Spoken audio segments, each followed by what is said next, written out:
Good afternoon, ladies and gentlemen. Welcome to the place to be on a fabulous Saturday afternoon.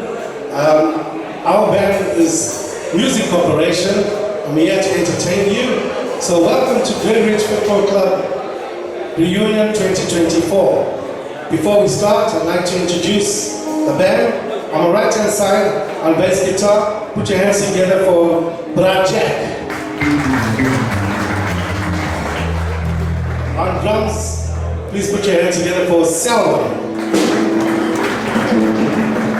On lead guitar, we have Joey.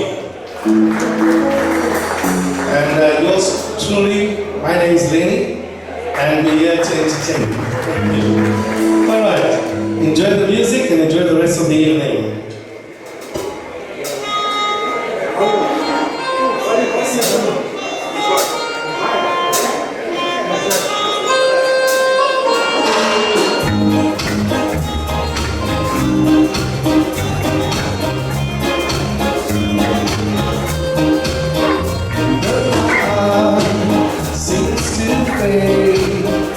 But the moonlight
If I had the world, I would give you away just to see.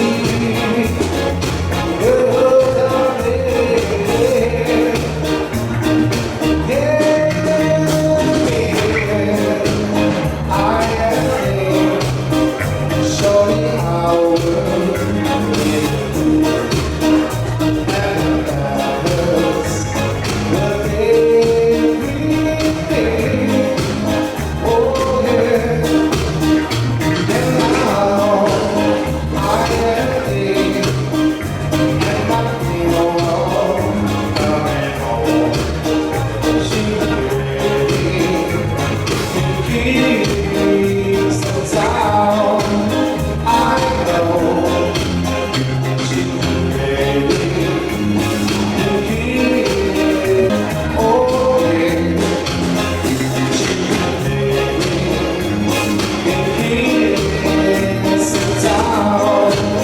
one more time, she'll give me kiss in town. Thank you.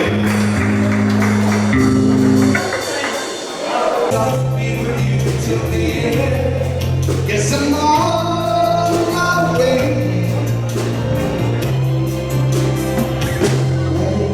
Let's see.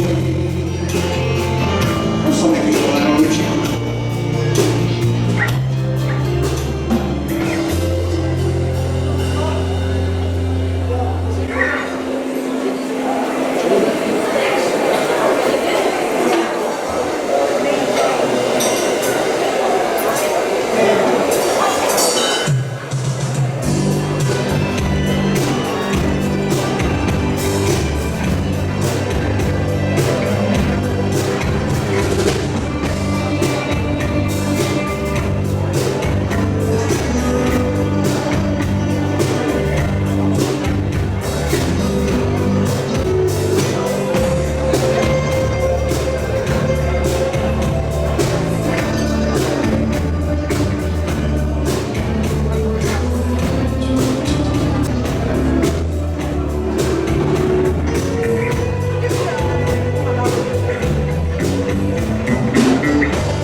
L is for the way you look at me.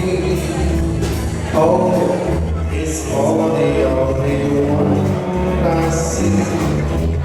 V is very, very extraordinary.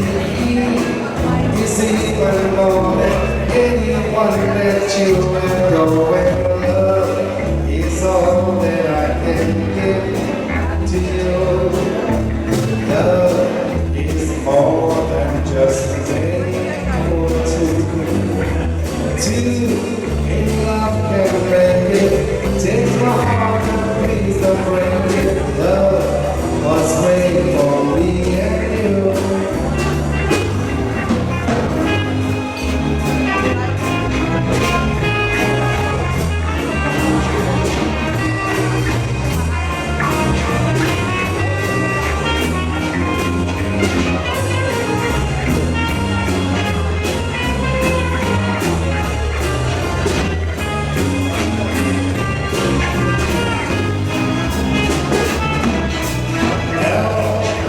It's for the way you're looking at me. Oh, it's for the only one I see. Me is very, very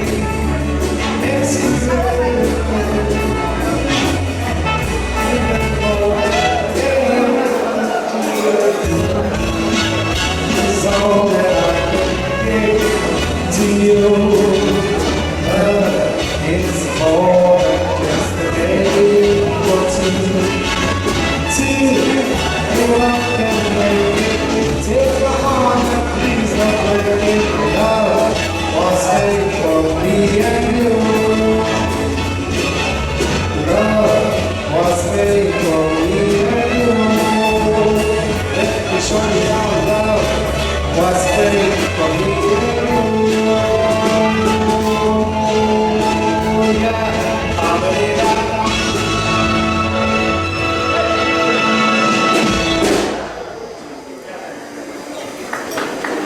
Thank you.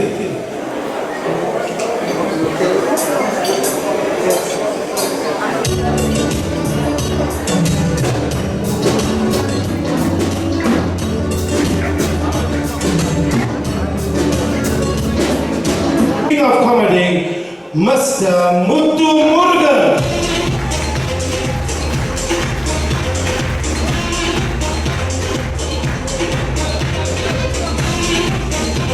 Let's see everybody clap those hands. Come on, let's get in the mood. I want to see everybody clap those hands. So let's hear you make some noise.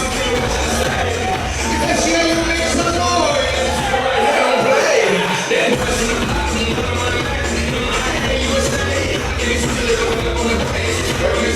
Thank you. Okay, ladies and gentlemen, I'm sure this is a moment that will go down in history. The present is an inheritance of the past, and the future in turn is determined by the present. It is so nice to be important, but I guess it's more important to be nice. I think for the organizing committee that went above our expectations, they deserve a massive round of applause.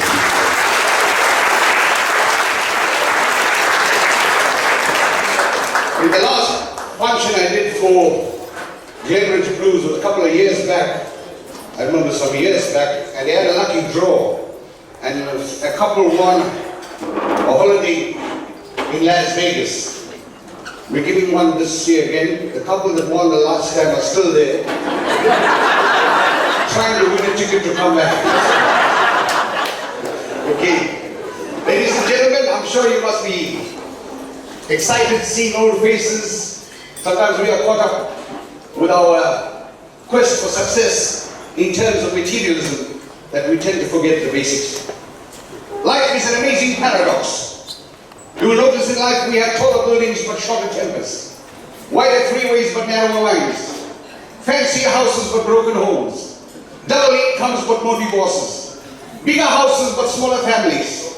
We've reached such advancement in technology where today we can reach the moon. Sometimes we're so lazy to cross the street to say hello to one another. It's these people that put this function together has brought us under one roof after so many years of having enjoyed a relationship. Now, I was one of the first Indians, I think I was the first Indian to be on television with Comedy Showcase when blacks were given no chance in this country and competing with all white people. And then I was one of the first Indians that launched the Kings and Queens of Comedy at the ICC with all the giants. And there was I trying to show the crowd what a versatile man I am, because on stage you've got to be a showman. And then I saw some white people at the back, I said Koyamora. I saw Indian people, I said Kanakum. I saw colored people, I said Away. Then I saw a black guy on the front row, I went to him, I said Sawubona Baba. Logi Naidu.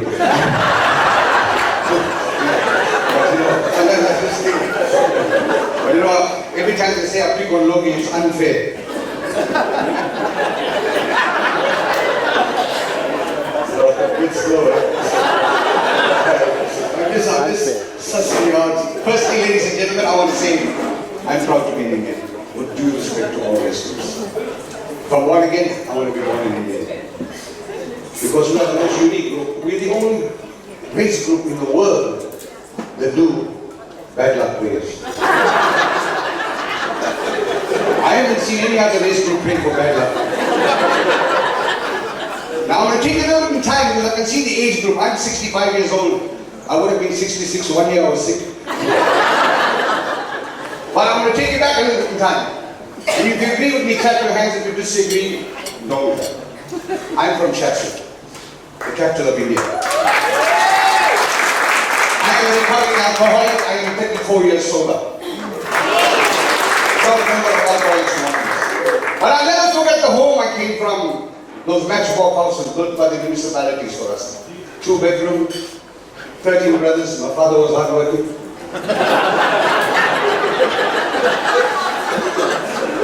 2 sisters, all living in one house. Sleeping lakeside. That time they had that couch. No loud sleep. It was called a divine. You put it in the bed as a night and then you push it in. Can you remember those days? Can you remember those days?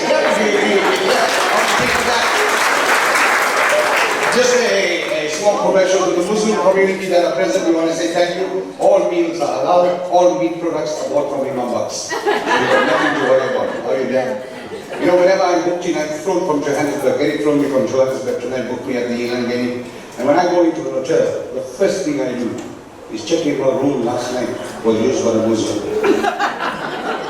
If that room was used by a Muslim, I will never drink from the tumblers in the bathroom. Oh, you can use the water in the kettle. Anyway, that's on the left side. I want you to clap if you agree with me. Clap if you agree with me. Can you remember when every Indian house had a half brick as a doorstopper? That's what made us Indians. That half brick will have the same color fabric like the doilies. What we knew about toilet roll?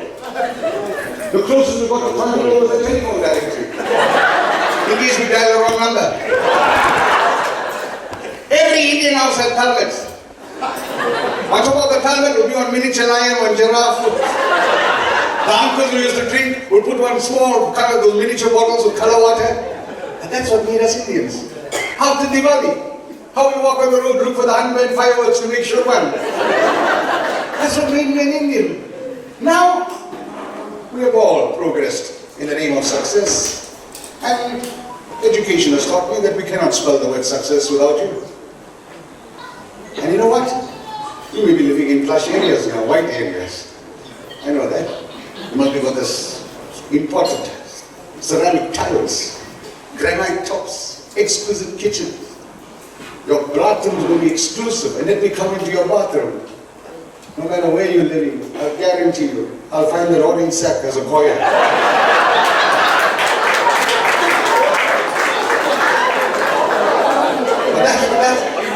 That's what makes us Indians. And Indian mothers, you can't beat Indian mothers. No girl is good enough to marry a son. It's like a mental umbilical cord that joins them together. Indian mothers, that's what they are. That's how they are. It's unreal. Let that son of hers be a drug addict, an alcoholic who does not work, is unemployed, refuses. He's not unemployed, he won't work, he won't look after his children, he doesn't care whether the light account, he doesn't care if there's food at home. But that mother will never say that's a bad child. That mother will say somebody put it for him. That's what makes us Indians. Proudly Indians. Now let me just see what kind of an audience do we have. Do we have any white people in the house? No, they don't support us. Do we have any blacks? I'm not talking about Tamil people. Do we have any Khaleds? Any Indians? That's us, KZN, the Kingdom of the Zulus and Ibis. Ladies and gentlemen, my name is Gupta Murugan. I'm your program director. I've got my MBA. I'm married but available. Okay, I've also learned from experience that if you don't drink from the fountain of experience, you will die of thirst in the desert of ignorance. And the biggest cause of divorce is marriage. Now, what is sport? Let me just tell you this firstly. So every woman here, before she dressed up, must have went and looked into the mirror, must have about 10 or 15 times. Ask me, I'll tell you, and if every room got a mirror, they believe each mirror gives a different image. So they will look at each mirror in different rooms. As in, one of the mirrors will be the right one, anyway. But that's women. Am I right or wrong? That's how women are. It's the nature. Now I'm going to tell you, my wife, I was going to a wedding last week, and she went to what you call cosmetic artist or facial, and comes back after 2 hours, looking a little bit transformed with a polyfiller. So I looked at her, I said, how much did that cost? She reckon 2,000 rands. I said, you telling me you paid 2,000 rand for a facial?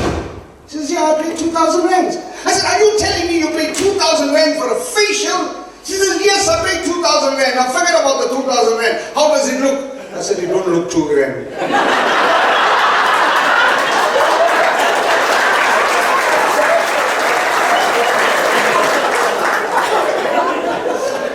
Ladies and gentlemen, I looked around here, I saw some great sportsmen. Some great guys who made great contribution toward the world of sports. Legends in your own right. It's unfortunately we grew up in a country where you're a victim of the political situation that reigned over that period of time. But you know what? You made heights. You made great heights. There's three things that brings nations together. One, music. If I bring an international band here into Moses Mabhida Stadium, that stadium will be packed. It brings people irrespective of color, race, or creed. Two, a crisis. If it's a world crisis, you find nations will come together. And thirdly, it's sport. Sport brings nations together. Look at South Africa, how we rallied together when we won the rugby.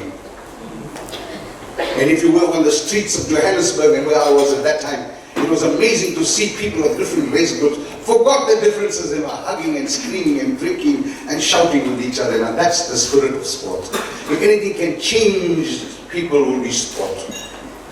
And today, ladies and gentlemen, we are proud to be here under the banner or the fold of Glenridge Blues Football Club. Let's give all the guys that belong to the organization. So we decided, ladies and gentlemen, we'll do it in style with the Olympics. We're going to light a candle for those that we've lost and also taking us from darkness unto light into the future. And the gentleman that's going to do this is Merlin Naka. Ladies and gentlemen, who needs no introduction. DJ.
For taking us from darkness unto light. Now, ladies and gentlemen, tonight we've got a bit of a lengthy formalities because it's an evening of acknowledgement. And with acknowledgement, ladies and gentlemen, I'm sure goes certain recitations. And communication is a two-way process where we will talk and you most probably will have to listen. So let's see, and I'm first telling you in the beginning, don't try to be too smart. Because when you're too smart or too intelligent, you look for the details, you'll forget the point. Nobody can have more degrees than a thermometer. And Gandhi said it very clearly. Don't let your formal schooling damage your education. Because schooling is the acquisition of knowledge so that we get a paper document. Education is the acquisition of knowledge for the practical application in life. Many of us are learned but uneducated. Now anybody, indulge with me. Take your right hand and stick it out. Even if you live in a white area. Stick it out, stick it out, stick it out. Don't feel shy, stick it right out. Be brave enough. There's nobody in the world that looks at you. Brave. They make a Mercedes Benz, they make spares because it's going to break down. When God made you, no spares. You are one of its kind. So stick your hands out. Now take the index finger and put it in your thumb. Brilliant. Now take it and put it against your chin. Do that for me, everybody? See, I said chin, Prakash.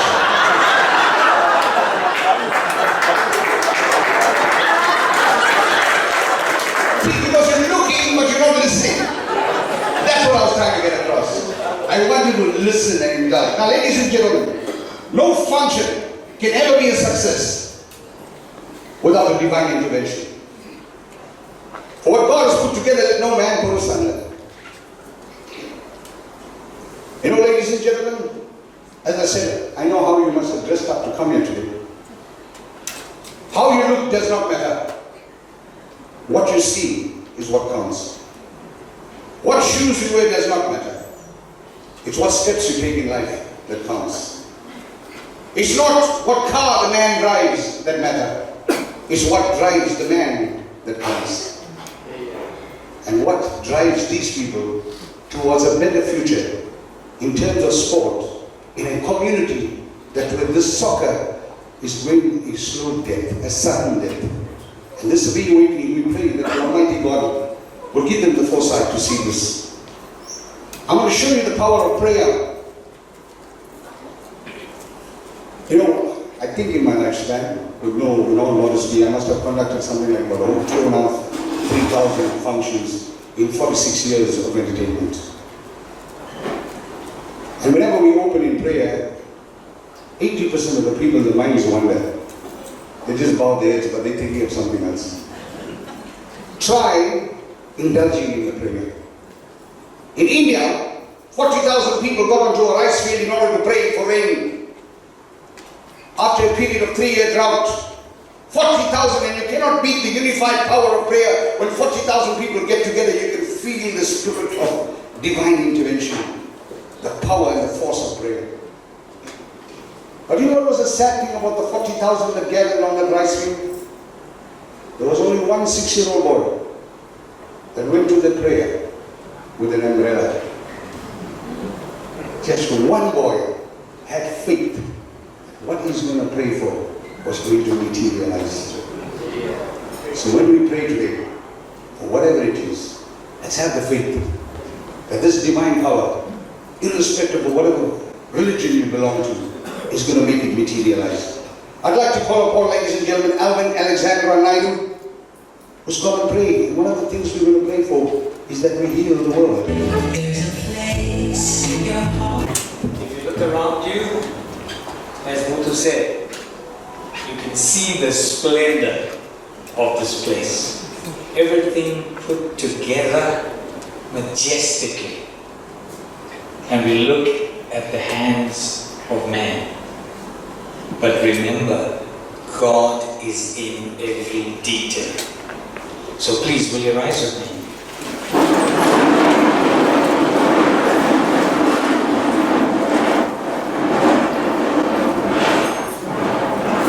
We're from different religions, different faiths. However, whatever posture you want to assume, please go ahead. But if you would bow your heads with me and not looking around, you may close your eyes as we pray for His divine intervention. Father God, we come to you. We are mere mortals. We do everything under our own steam, our own strength. But nothing is possible without you. We ask that you come right now, be in our midst, touch everyone that is here. Let them be imbued by your Spirit. Let us come together in unity and in harmony. Bless us together as a family, not as a sports club or anything else, but as a family, because we are one. And we know where there is unity, you will make a blessing. You will cause us to prosper. We know that you are called by many names.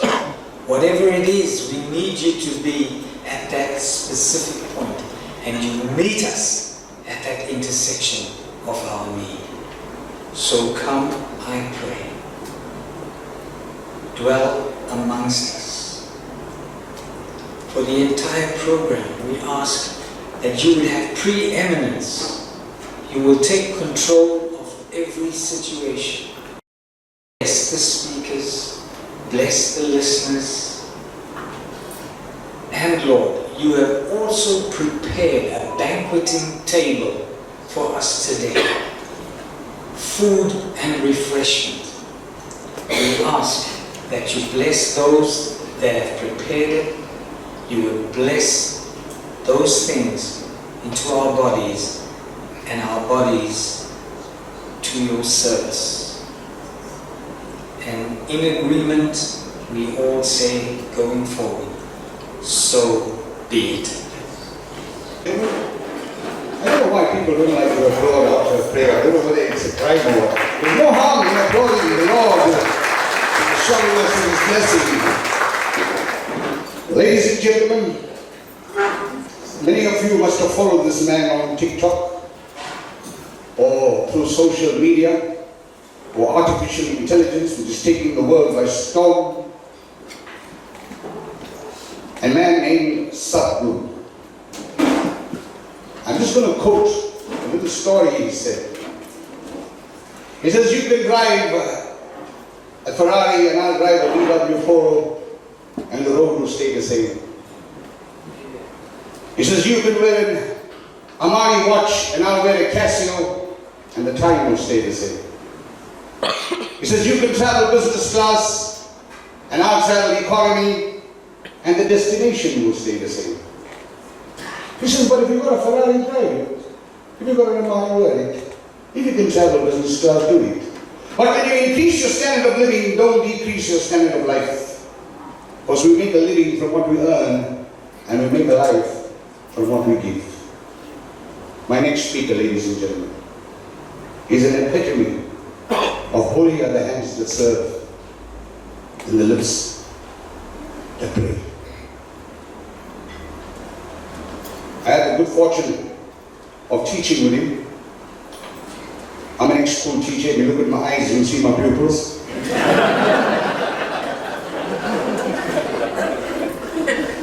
And ladies and gentlemen, his contribution is a motivating factor for me in the communal work that I am involved in. It's my privilege in having to call upon, ladies and gentlemen, the man that put his heart and soul into this event, Mr. Eric Ramsamy, who's got the eye of the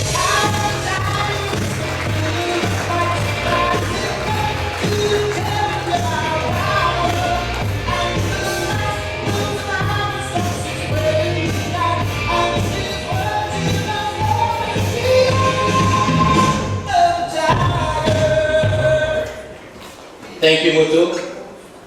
Ladies and gentlemen, thank you for paying close attention. We're not going to be too long tonight, but just 2 years ago, we had a wonderful celebration of just the footballers. And the organizing committee, led by our Bull Niken and with our generous sponsors, we decided that tonight we're going to celebrate with all of you, the moms, the dads, the spouses, the partners, the grandparents, who made Glenridge Blues Sporting one of the greatest clubs in the amateur football leagues. So we've arranged this amazing event for all of us to enjoy, but more importantly tonight, we're going to have a very short program where we're going to pay tribute to some of the outstanding sportsmen that grace the fields of Shallcross and surrounding areas. We'd like to also thank all of our footballers that we've reached out, all of the volleyballers, the tennis players, the athletes, the netballers. We've reached almost everybody in trying to put this together. And I'm happy to say here tonight that we have individuals who traveled as far as the UK, who just arrived last night, to those that just live across the road in Reservoir Hills. So let's give them a round of applause for joining us this evening.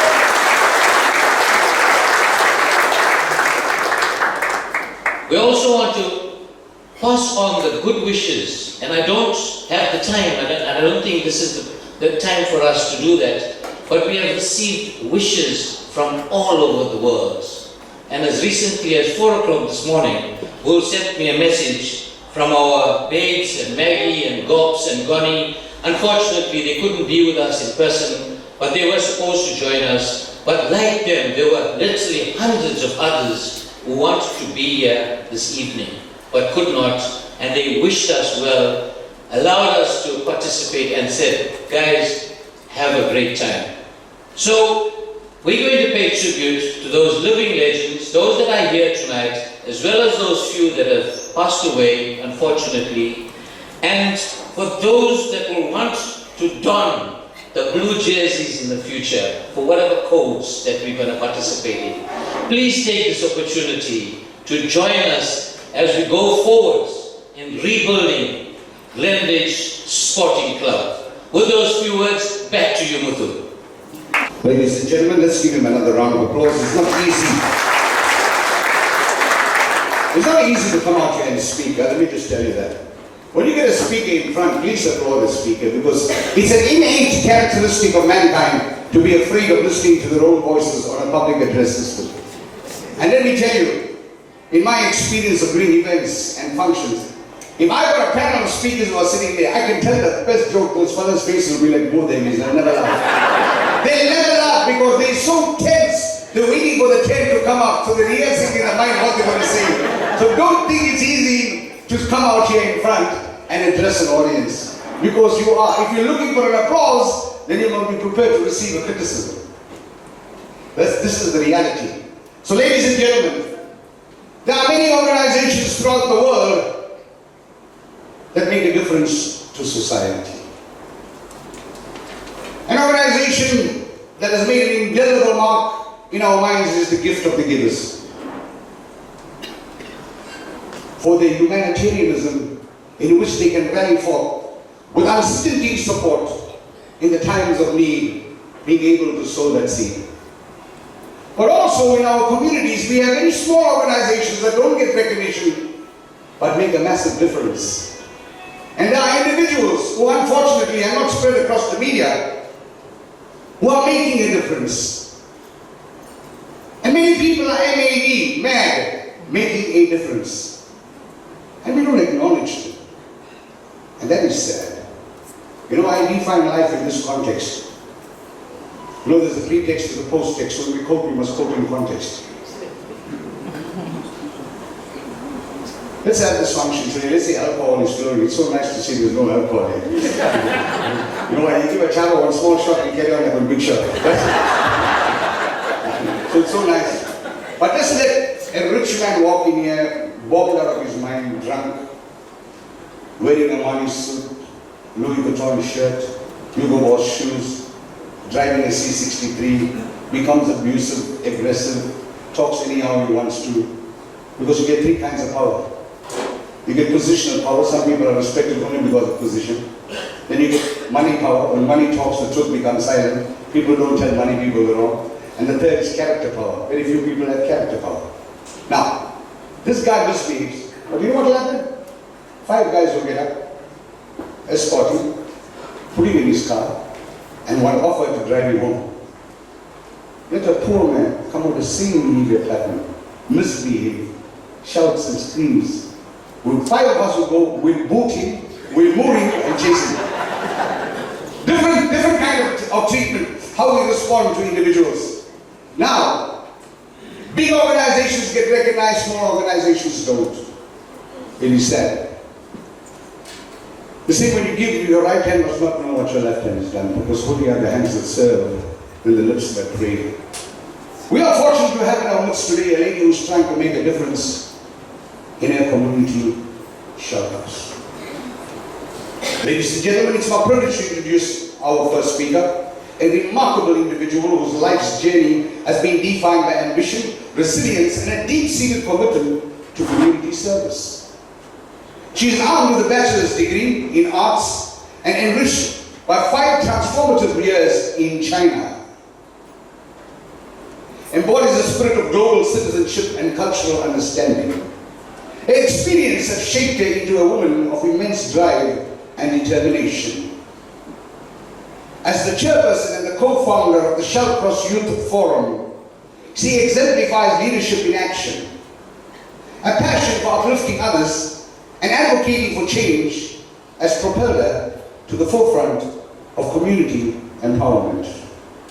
Her words tonight will inspire and ignite our hearts with the hope and purpose that we could support her in her cause towards the creation of a better society. Ladies and gentlemen, please join me in welcoming this lovely, attractive lady. Some women are born, some are created. She's handcrafted. Sumaya Pillai. Let's give her a big round of applause.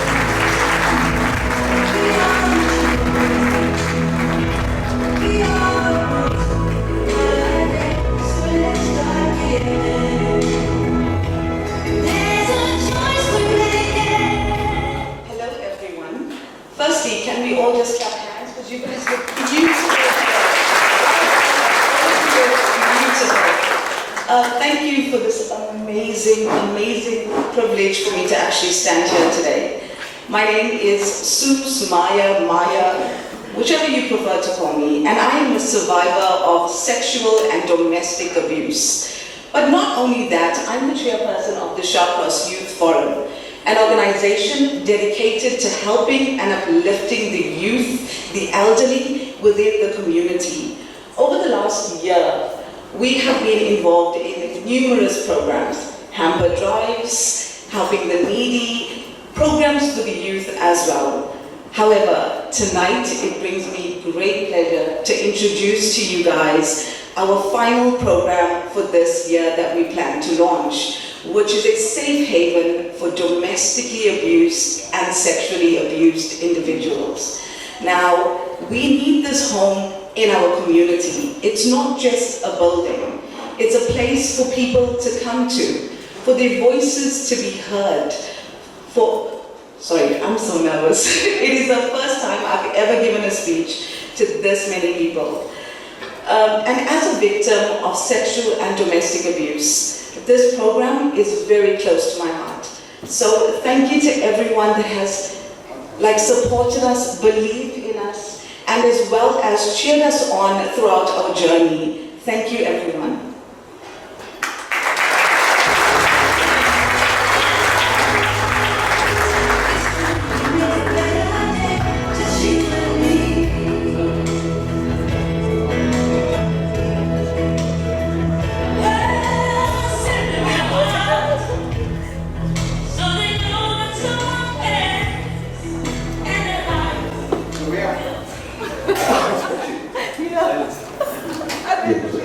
I want to thank you for keeping your speech like a woman's address.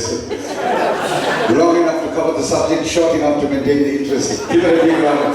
Give her a big round of applause. Ladies and gentlemen, I was finding it difficult to pronounce your name. I didn't know what it was. I didn't know how to say it until I did some phonics to me, Get the syllabification, broke it down into syllables. But names are funny things, Like my name is Muthu Krishna Magalingam Mari Muthu Murugan. 4 M's. Money, mansion, Mercedes, and mine. Then when I walked in, when I was standing at the door, I saw my school teacher here, Mr. B, coming and taught me Afrikaans. What a language to teach me. And up to today, no Afrikaner can give me the answer answer when it comes to names. If my name is Muthu, you talk to me in English, you call me Muthu. Am I right, Eric? If my name is Muthu, you talk to me in Tamil, you call me Muthu. If my name is Muthu, you talk to me in Urdu, you still call me Muthu. If my name is Muthu, you talk to me in French, you still call me Muthu. If my name is Muthu, you talk to me in German, you still call me Muthu. How did the Afrikaners change the name of Cinderella to Aspustergi? That's names. We Indians cut everything short. Your name is Ranganathan, we'll call you Ranga. Now, I can never understand how you keep a man's name Bull.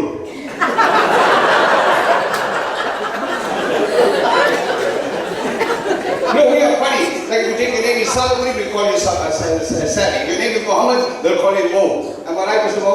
I don't know if your name is Muhammad. But one person, everybody I'm asking what the name, they say Muhammad, Muhammad, Muhammad. Ask the last one, what's your name? Your name is Mo.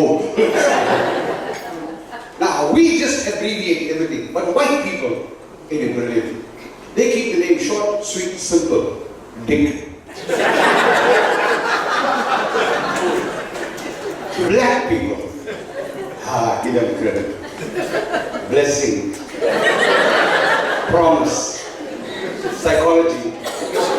One guy's name innocent, last week he was found guilty. I go to the immigration office, Department of Immigration, trying to get my documents. I was performing in Zambia for the Zambian government.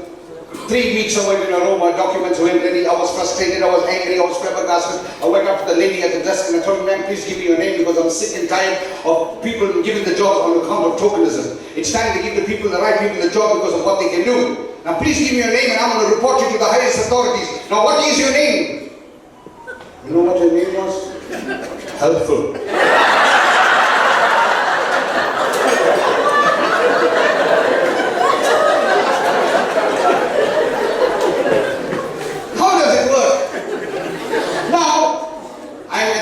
Currently managing 9 service stations, Astron Energy, Caltex changed the name to Astron, and I'm doing the skills and development for all these staff members. And I was looking for a new employee, so I advertised this job in the paper, and there comes this black individual, not said race team, just to identify the race, and came in there and I said, boss, I'm looking for somebody very responsible to do this job. He says, hi boss, I'm very responsible. Everything that went wrong in my previous company, they said I was responsible. If I asked him, what is your name? He can photocopy. I said, how do you have a name like photocopy? He said, well, that is my name. I said, but how can your father keep a name like photocopy? I said, how? My father says I'm a splitting image of my brother. Because I look exactly like my brother, he calls me photocopy. I said, what is your brother's name? He said, original. How does it work? Ladies and gentlemen, we now going to move on to this category of our presentation, which I will now move off the stage and hand it over to my co-presenter, who needs no introduction, ladies and gentlemen. And I'm going to bring you on the song which many of you will remember. This is The Days of the Raiders. Ladies and gentlemen, and a remix version. Put your hands together and welcome Eric. Let's go.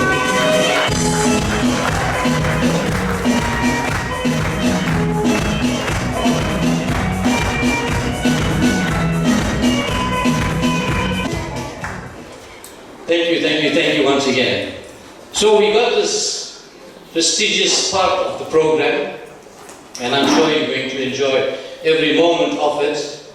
And this is going to pass tribute to many of the fallen heroes in our club. But tonight, we've got the time to make 3 Lifetime Achievement Awards. And together with some of the founders of the club and some of the early footballers of the club, we were able to put together these tributes and the history of these wonderful, astounding footballers. The first award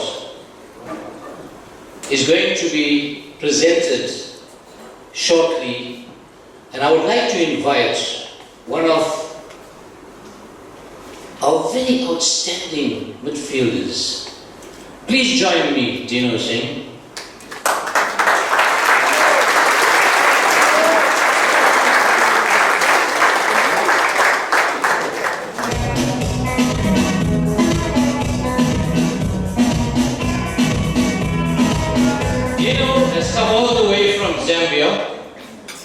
I had the privilege of playing alongside, you know.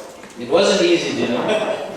Hey, with that muscles around him. And by the way, not only a good footballer, but an outstanding sports personality, plays good golf. But he joined us from Zambia this evening. And our first Lifetime Achievement Award goes to our late Thirupatisamy Naidu. And Dino is going to pass tribute by just sharing with you some of the things that our late Thiru left behind for all of us. Good evening, everyone. Just a quick background on these very outstanding stalwarts that held in our community. These are the people who actually laid the foundation for the likes of myself and many of my colleagues sitting here tonight. That foundation that they laid was so fruitful, successful, and brought so much of growth to our community. Not only the Shallcross community, but the greater community of Merritt Hill, Gillett, greater part of Pinetown, Chatsworth, and we all got together and united based on the foundation laid by these stalwarts. So tonight we're choosing to recognize 3 people, but of course there's many more stalwarts that put their hands together to make it successful for us. That foundation and that growth brought about Shallcross as a recognized community and a landmark place for Shallcross. It also brought about proper growth. It brought about rivalry. It brought about some small level of fights. It brought about, most important, competition. That competition grew so much amongst all of us that we splintered out into other codes of sports. Glenridge Blues, yes, we were the leaders as far as I'm concerned, and I'm sure many would agree. We developed volleyball, we developed netball, we developed basketball, and cricket. Yes, so there were many things that came out on the foundation of these stalwarts. They provided us with a root that we could grow from. So tonight we are paying tribute to these fine souls that put a foundation for all of us to grow. And many of us sitting here also had the chance to play even professional football. Many of us played on Natal high schools in many codes, volleyball, football. So we are so grateful to all of them, and I hope that we can replicate for the future generations to come. Thank you very much. Thank you, Dino. And you know, Thiru, our late Thiru, was also selected to represent South Africa way back to play India. And I think everybody knows the history behind what happened and what restricted us to participate in that inaugural game. Nonetheless, had it not been for that political landscape, people like Thiru would certainly have graced the international spheres of football. We're now going to call our Malan Chetty to the platform. Malan.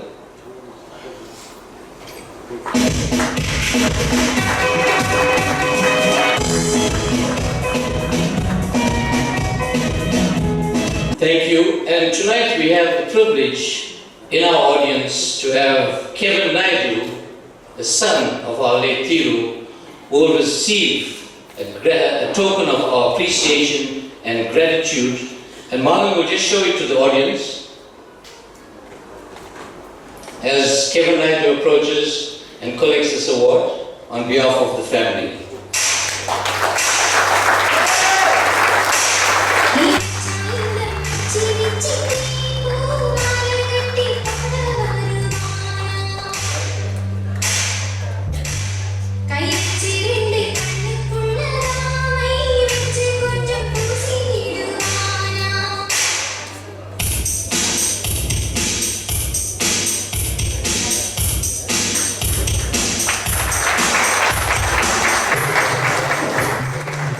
Just before I do the award for the second Lifetime Achievement sector, I want to invite our very own Dickie Pillay to join me.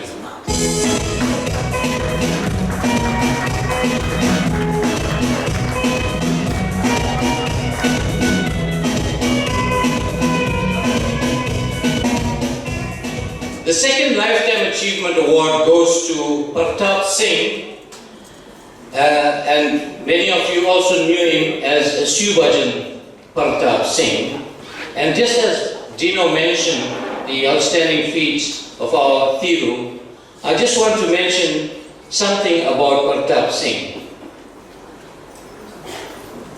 Many of us watch, solely, we watch excellent football across Europe and other parts of the world.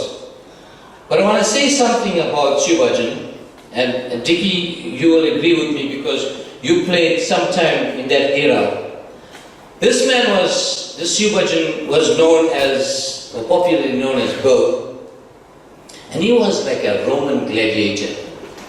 He was a strong man, and very few people could understand how this human being could marshal a defense. And we wish clubs like Liverpool, United and Chelsea had a defender like this. But he was a strong soul. His football prowess again allowed him to grow, and he too represented South Africa. And had it not been for what I just mentioned earlier on, he would have also reached great heights. But there's something, and we got footballers here, I want you to remember about this man. He could throw a football almost 50 yards, or what you might call 50 meters. And today, if you look at the modern football, that is one of those tactics or strategies to upset defenders. This long ball, let alone the corners. This man had it. And we have tonight two of his children who also graced the football fields of Shelters and surrounding. And they also took up after their great dad who graced the football fields. And when he moved to that time, the emerging Shelters area, because I think he was born in North Dean. Shelters was a blooming area. And Glenridge Blues Sporting welcomed him. And guess what? We won the league and knockouts in that inaugural year. And that was, it goes a long way to these two gentlemen that we mentioned, that's Thiru and most, in this particular case, Pratap Singh. So it gives me great pleasure to invite two of his kids, two of his sons, Vinod and Venish, and I think most of you know Venish as Jacko, to please accept this on behalf of your family as a gesture from Glenridge Blues Sporting.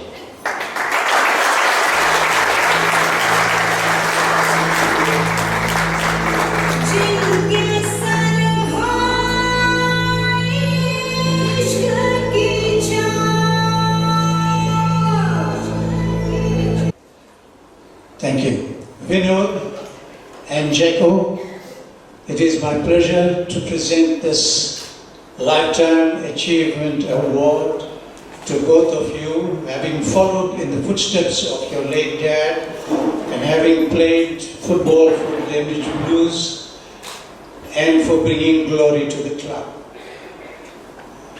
It's a shame that your folks, your parents are not here to share in this glorious moment. But I'm sure they are watching from upstairs and smiling. And it is therefore my great pleasure to present this award on behalf of your late dad to you and to you, Vinod and Jacko, with the best wishes from Glenridge Blues Football Club.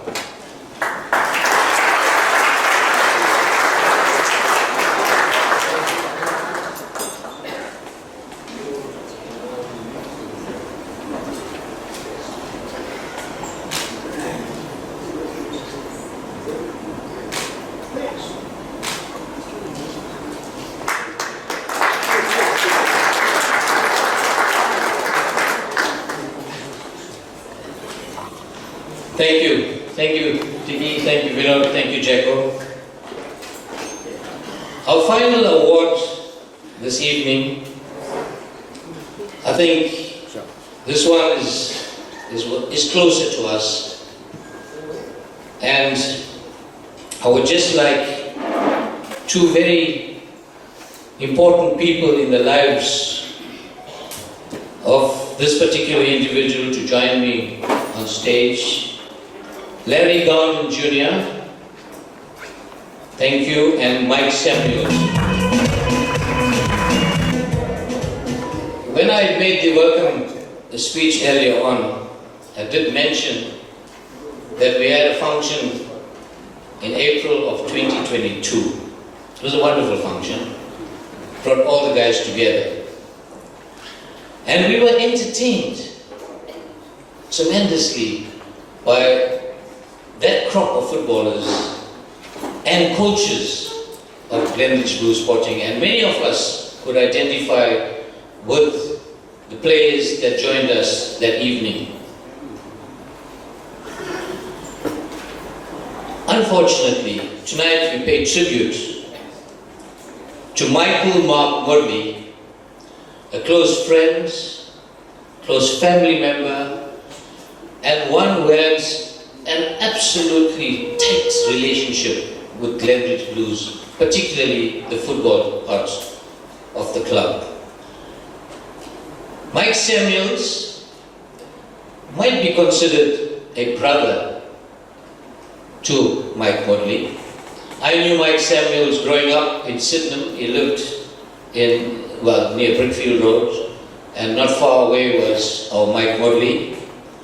And when we wanted to find somebody to pay tribute to Mike Murley, we found no one closer or better to do so. Our Larry Gowden Jr. was the recipient of Mike Murley's expertise and intelligence on the football field, particularly in the goalkeeping department. And that is why these two gentlemen are here, and they're going to pay tribute. Firstly, Mike Samuels. Thank you, sir. Good evening, everybody. It's overwhelming for me to be standing here in front of all you people and looking at my good friend Muthu smiling at me. But Mike Murley, as he said, was more like a brother to me. A brother, a friend, and a godson. Our relationship goes back, if I say it, you might be shocked, 52 plus years. That's how long we know each other. We've grown up together, we've played sport together, and we've actually lived together. When Mike finished his professional career, he worked at Telkom, and from Telkom, the whole group worked in two places. I think Bank was one, and Nagina. And when Mike moved to Nagina, I had moved to Havenside in Chatsworth, and we still kept our fires burning. We would meet on a Saturday night together with our families, have a few drinks together, even though we were playing football the next day. But we'd be fit, and we never put our team in any jeopardy. And when he moved, like I said, to Nagina, the two little boys were there, Nathan and Neil. And yes, Mike and I drifted apart a little bit, because then he had joined Glenridge Blues and I had joined Credence Football Club. And we didn't have often times to meet again like we used to. And then a disaster took place when Mike lost his son and his daughter-in-law in an accident. And that Mike kind of withdrew. And I helped him along, and I said to him, brother, we need to pray. And Mike had changed his life. Before Neil died, he had become a Catholic, and I was his godfather. And he always said to me, if anything happens to me, you make sure everything is done correctly. And with football, after Mike left, Glenridge Blues was his life. He loved that club. He always spoke about them. And I think we did have a chance to play, yes. And Paul will remember, And a few other guys will remember. Somebody said to me, when we were playing, I conned the referee and said to the referee, although he didn't do anything, I said, that man saw my mother. He would be let's say anymore. So he did say to me, I think it was Alvin, he says to me, Mike, you guys came with experience and a lot of cleverness as professionals when we stopped playing professional football. But going back to Mike, the death of his son, like I said, had a remarkable effect on him. He kind of went into a shell for a while. And then I remember saying to him, because we would speak, and I said to him, Mike, I think you should sell it and move on, because Nathan was in Joburg. And I said, he's there, go and live with him. And he always said to me, Mike, this house has too many memories for me, and I am not ready to leave. And with that, Mike continued. And then Mike became involved, very involved, and started the senior citizens. When his football career was now in the past, he decided to form the senior citizens in the Catholic parish of Chatsworth. And Mike was very involved. And I saw for myself, and I used to fight with him quite often, because Mike wouldn't greet you with that clenched fist. He would always greet you with an open arm. And I said, why? I said, I noticed one thing. You're very giving. He said, yeah, Mike, with the clenched hand, I can't give. So I looked at him and I said, but Mike, we also need to be smart. We can't always be giving just for giving's sake. But Mike didn't see it that way. That it went so far that every month that the senior citizens had a meeting, Mike would prepare the lunch for about 60 people. And that was from Mike's house. He'd do it every month. And I said to him, brother, you will be blessed. And before I thought about this, I wrote a lot of things, lots of papers. I said, what am I going to do? So I remembered his song. He had a favorite song. Anybody know? It used to be My Way. So I took all the papers that I wrote, everything about Mike and what I want to say, but I said, I'll do it my way. And that's from my heart. What I give today about Mike is from my heart. And I said to him, the last meal we had was on 20th public holiday in December, 16th of December. I went to visit him. And Mike amazed me. So it's a Friday, I don't eat meat on a Friday. So I went to sit down there and they had mutton biryani, Ursula was there. And so I said, no, I'm not going to eat, Mike. And he said, no, you cannot leave here without eating, because every time Mike wanted me to come home, he had to cook the dalgos. And there was no dalgos, so it was mutton biryani. So I said, Mike, I don't want to eat this has got mutton in it. They said, don't worry about it, Mike, we push all the meat one side, we're going to have the potatoes and the sourdough. So I ate that, and that was my last meal with Mike. That was the last time we spent time talking together. And the next thing we knew, Mike was gone. But I always said to Mike, when you get to the pearly gates of heaven, when Peter asks you, what did you do for the people of that home? Mike will look at him and just smile. Because Mike did more than what was necessary for any human being when it came to the world.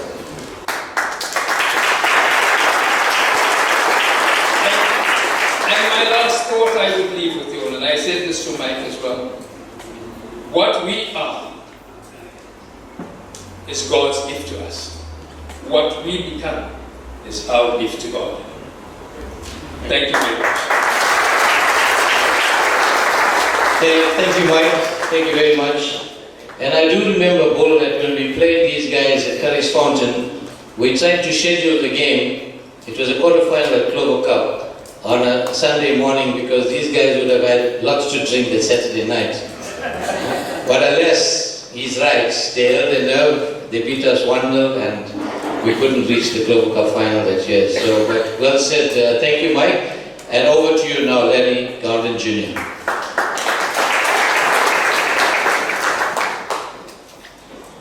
Good evening, one and all.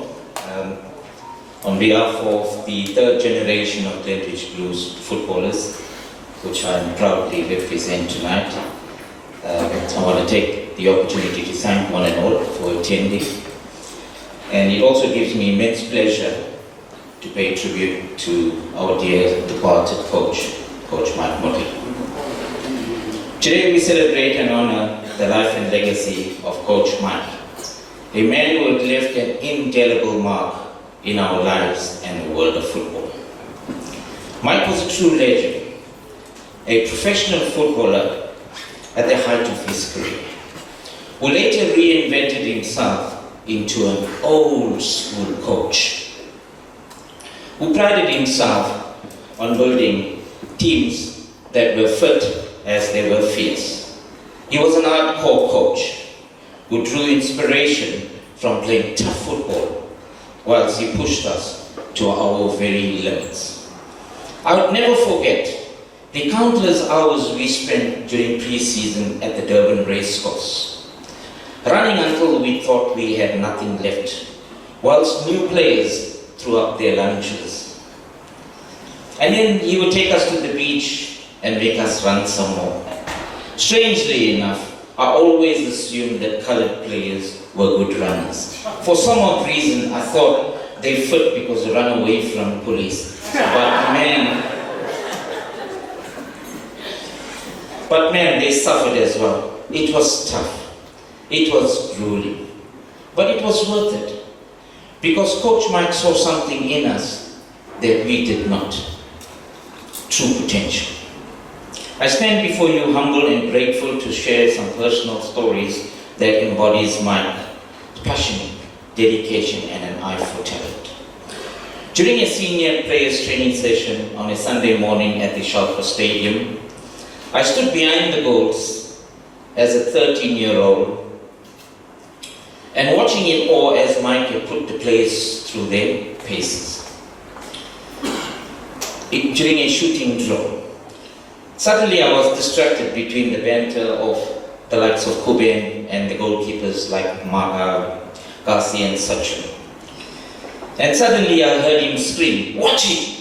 as a powerful hit shot by the late Vivian was hurtling its way directly to me.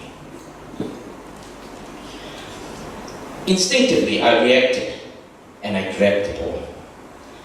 And in a gruff voice, I could hear Mike summoning me to him.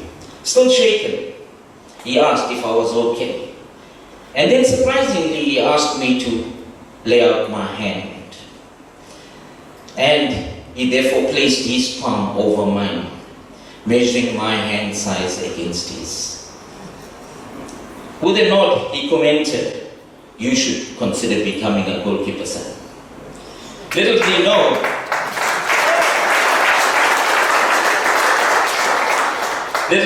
that Siri Gowden had already signed me from Montfortites to be a goalkeeper in the Glenridge Blues calls team. But Mike's intuition, his expertise, has identified something in me that gave me a sense of belonging and more so being noticed by the Great One. The moment that was a turning point in my life, when I was 16, we had traveled with the senior team to Port Shepstone. As backup players, on our way to Port Shepstone, our first team goalkeeper, Garcia, had running stomach. Don't ask me why. He had running stomach. So in a match against Port Shepstone United in a Coke League, he threw me into the middle. This Port Shepstone United team was such a powerful team. They had masterful footballers, many ex-professionals, and for those that can remember, the Bishop brothers was part of this powerful team. In an uncomfortable environment, we took on the field. And a very, very powerful stadium packed with players and supporters. The crowd was screaming at me, "I hope your mother had sent breast milk and nappies, because today you're going to shit yourself in goals."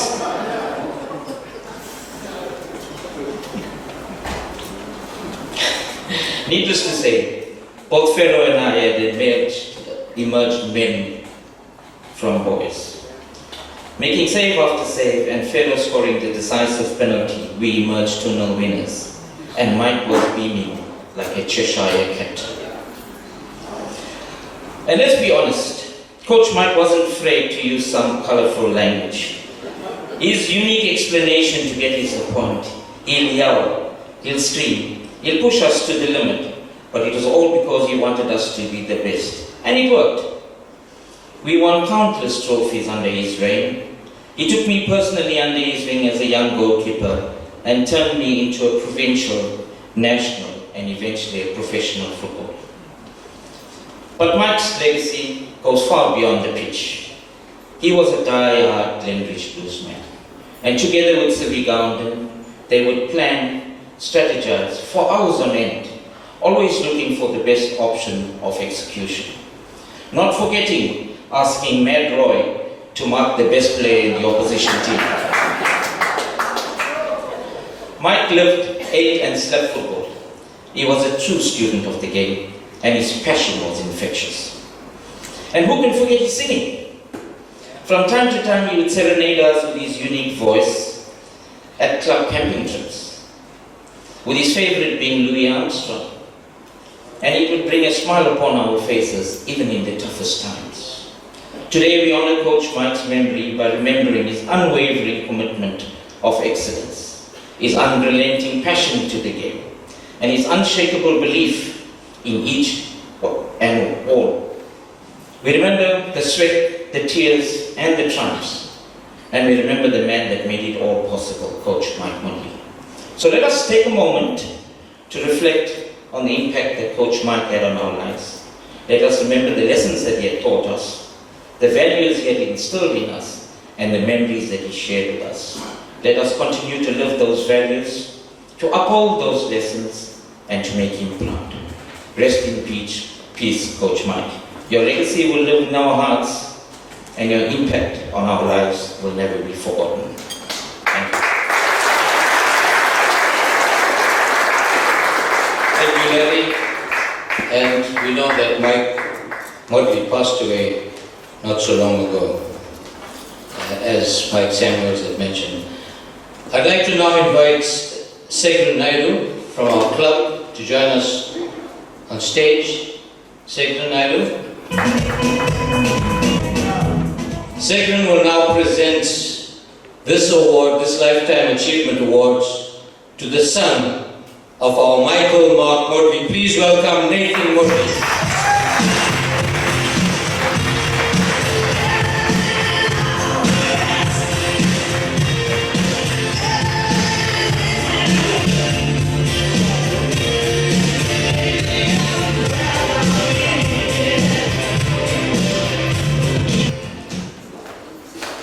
And thank you, ladies and gentlemen, for your applause, because these three unbelievable awards will live on in the legacy of Glenridge Blues Sporting.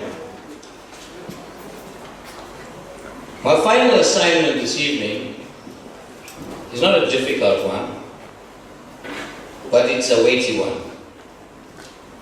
As you can see from the arrangements that have been made to host this wonderful function, this amazing function, and Muthu quite rightfully mentioned it a few times, that it takes great efforts to put this together, and more importantly, it takes tremendous amount of resources in kind and of course in money. And we have among us truly generous individuals, and we have unbelievable supporting families who support these individuals through difficult times, through good times. You heard this evening the impressive work being done by the Shellcross Youth Forum, and one of the speakers in Sumaya mentioned some of the things that they still want to achieve. But our next speaker is actually a co-founder of that youth forum. He's a man who prefers to remain in the background. He prefers to deliver his output both professionally and with great expertise. All I can say, he was a great student, he was an A student, multi-talented, multi-skilled. For those who know him, he made big strides in the political arena. He earned the respect of both his peers, his teachers, his lecturers, those that worked alongside him, and more importantly, those that worked under him and who learned a great deal from him. And I don't want to say any more, but ladies and gentlemen, please put your hands together as we welcome.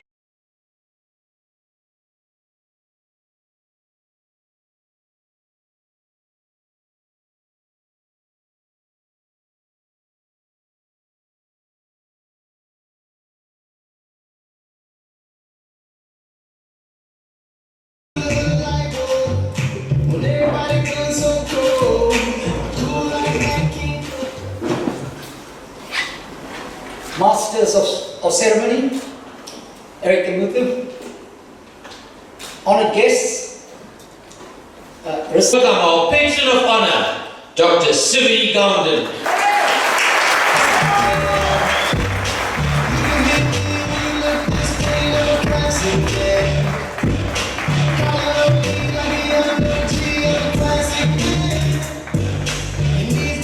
I did ask the organizing committee, who happened to be all male, why weren't there women in the organizing committee?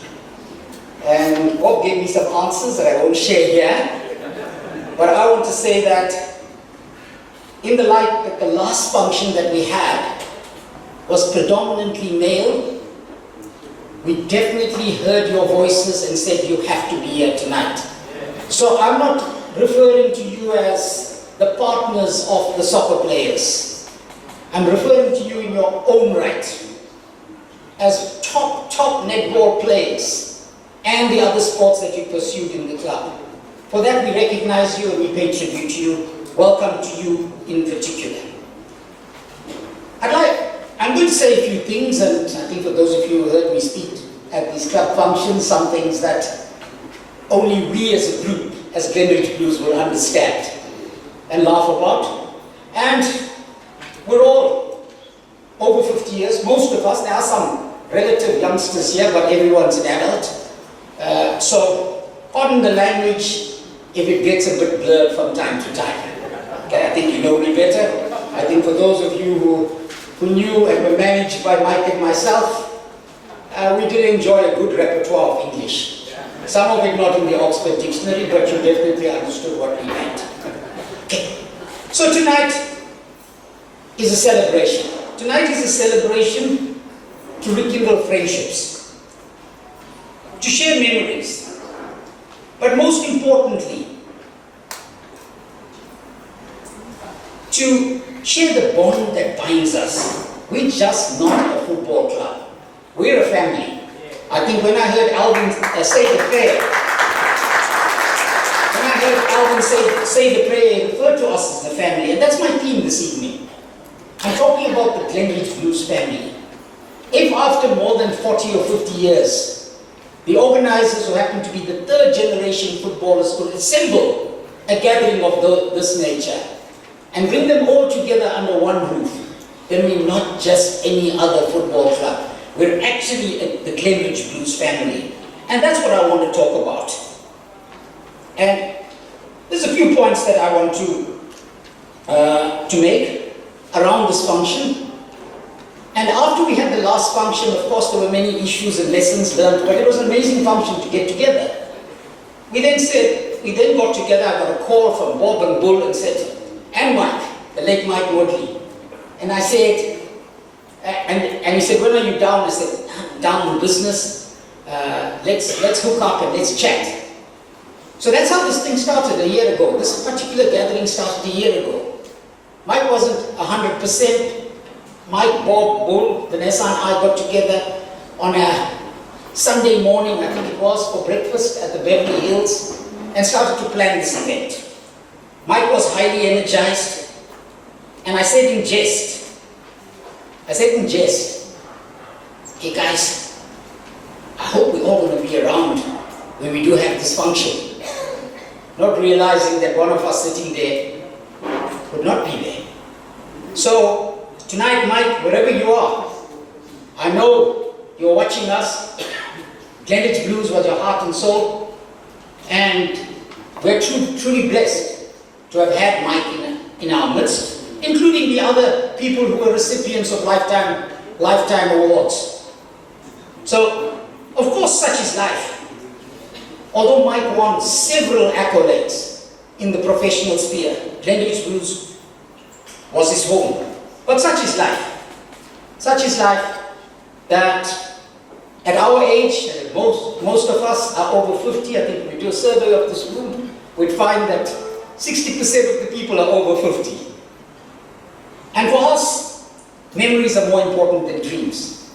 So this is an evening to celebrate and to share memories, because those happen to be more important than dreams. I just want to touch on a little bit of the history of our club. I know Dickie did it well at the last gathering that we had, so I'm not going to revisit that. But simply to say that whilst Glenridge Blues, or Pinetown Blues originally, had its origins in Pinetown, effectively we made our mark in the sporting arena as Glenridge Blues in Shallcross. But not only was Shallcross our domicile, we touched areas as far afield as Wentworth, Newlands East, Chesterville, Marion Ridge, and Umlazi. And I'm happy to say, Joe Mutulanga there, at the height of the violence in KwaZulu-Natal, I used to drive to pick Joe up from Unit BB in Umlazi, if you recall, Joe. Star point 5. And I'm happy to see you here. And what does this demonstrate? This demonstrates that our family was not only in Shallcross. We made an impact. And we have so many players here who come from those parts of the world because we are truly a family. And I don't want to sugarcoat this. While Shallcross was home, and home to all of us, Shallcross had its problems at the time. And this is the point I want to make. Shallcross had its problems at the time. In the 80s, there were times where Shallcross was competing with KwaMashu as the murder capital of KwaZulu-Natal. We lost many friends, some key footballers in the prime. As a result of that, some may have said it was in the water that we drank that set us apart from Chatsworth. It's not something we're to be proud of, but it was within that context that Glenridge Blues Football Club created a beacon of hope, created a positive environment that made people look forward to something positive amidst all the drama that we're having around us. Let's not forget the context. And so, whilst we look at our context, let's also celebrate the fact that Glenridge Blues was a beacon of hope, and we are the survivors of that beacon of hope that this club gave to us. So I wanted to just context that, and that's why I come back and I say, Glenridge Blues was more than just a club. We're a family. So what do families do? I wanted to just highlight family values, okay? Now I'm not doing this with trying to give a sermon of family values, but just to share with you how it was. Some of the anecdotes are going to make you laugh, some of them are going to make you a bit sad, but this is for real. Because we live in a real world, and that's what it is. Glenridge Blues, the first family value that we generated as a family and as a team, we punched way above our weight. Absolutely way above our weight. If you look at us, we had professional players leaving professional football to come and join us as amateurs. That's unheard of. They had other options. But we had them come there because we punched way above our weight. They had other options, but they chose us. So that was the first value. We punched way above our weight.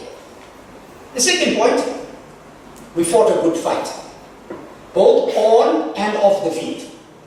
We fought a good fight on and off the field. We're not necessarily going to share fondly or with pride our stories off the field and our episodes off the field, but we fought a good fight. And what you are saying is, think about it. When Glenridge Blues got into a fight, it became a family affair. If there was a problem on the ground and players were fighting, the aunties with their umbrellas were supporters of Glenridge Blues joined me in it. It was an absolute family affair. So, for those of you who are old enough, you will remember, you know what I'm talking about, okay? I reminded Jacko of it, okay? I'll just leave it there, Jack. Okay? Jacko's mom was a big supporter of Pratap Singh. And she brought her umbrella even if it wasn't raining to the grounds, just in case it was needed. Just to demonstrate that we were a family. We embraced inclusivity on race, ethnicity, and diversity before it became popular to do so. We also embraced individual choice. We didn't condone it, Mike and I, because we're sticklers for discipline, but we appreciated individual choice. And somehow in the 80s, we recognized that cannabis was an integral part of football, and that some of our players felt that they were inspired by smoking the holy herb at halftime during oranges, instead of oranges. The late Craig Wentworth being one of them. He went on to play with Larry in the Southern Natal squad and represent the province. Mike and I didn't openly approve of it, but we allowed him to sprint behind the change room, do his business, and come and imbibe the wisdom while the others ate their oranges. So I think we were quite progressive when it came to that. Okay? The other thing is we recognized, and this is something that all of us deny because we watch all the English football, we recognize that sport in South Africa is unique. We have a tapestry of culture and of history and of medicine. Not only medicine from the Western doctors, okay? Medicine that we use, okay? To help inspire. Because sometimes these battles are fought in the mind rather than in the body. Okay? So I'll give you an incident, and I hope Joe Langa doesn't mind. We're playing the semi-final, I can't remember, in Curry's Fountain. Joe Langa in the previous game injured his ankle terribly. Took him, Mike and I found a good doctor in Sydenham to give him a cortisone injection. It wasn't helping. Joe couldn't put his foot down, his leg was swollen. We then suggest, Joe, what do we do? Joe says, I think I have a guy who can help me on this thing. Medicine man. We said, Joe, well, we tried the Western approach. Go and see him. So we're sitting in that dingy change room, which has the urinal smell coming from Curry's Fountain. If you'll recall those change rooms. I'm looking at Joe's ankle. I see that ankle swollen like a balloon. But he had been to his medicine man, then I see these small razor blade cuts on his ankle. And I said, Joe, how are you feeling? Strong. Went on. 2 days before that, he couldn't put his foot down despite the cortisone injections. Some ancestral medicine that came from the right Muti man. Joe went on and was man of the match in that game. So, we were realists. We embraced across the spectrum. So from a club point of view, we were progressive. Okay, then we come to Glenridge Blues Football Club itself. We were more than just a football club. We were also the soccer player's doctor. Think of all the people who had medical aid and most who didn't.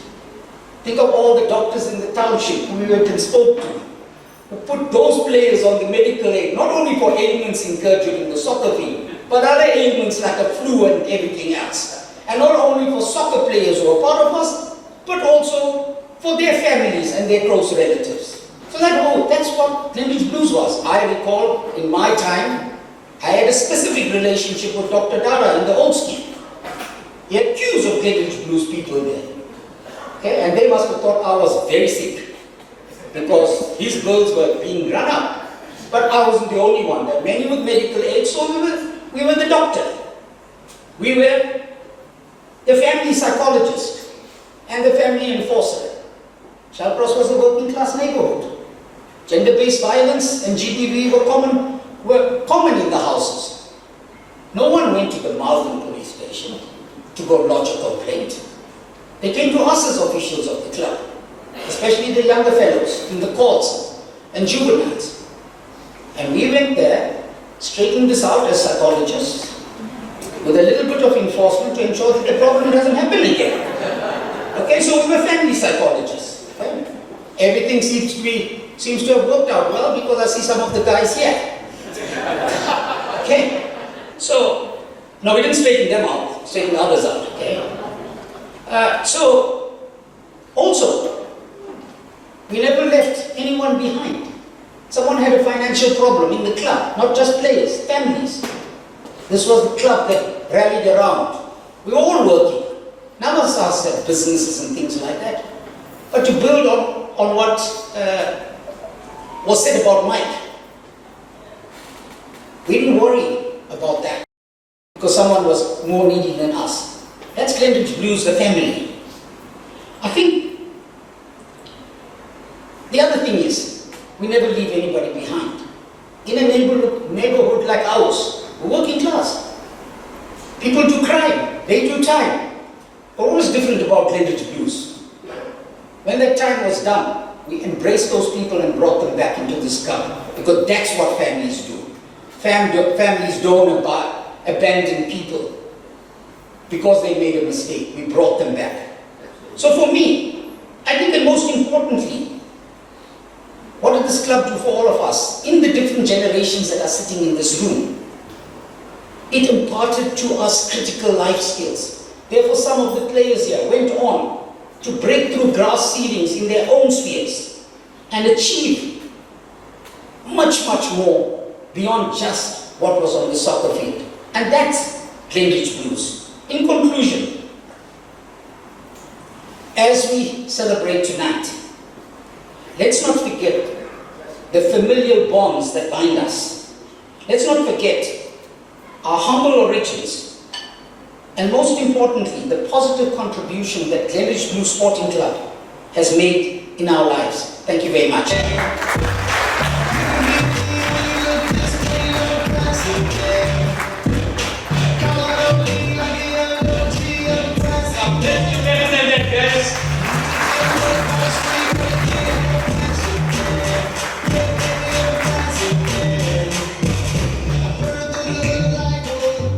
Thank you so much. Thank you. And it brought us close, very much closer. Thank you, Dr. Sibi. May I please invite Vanessa to join us? Let's give Vanessa Gordon a round of applause. DJ.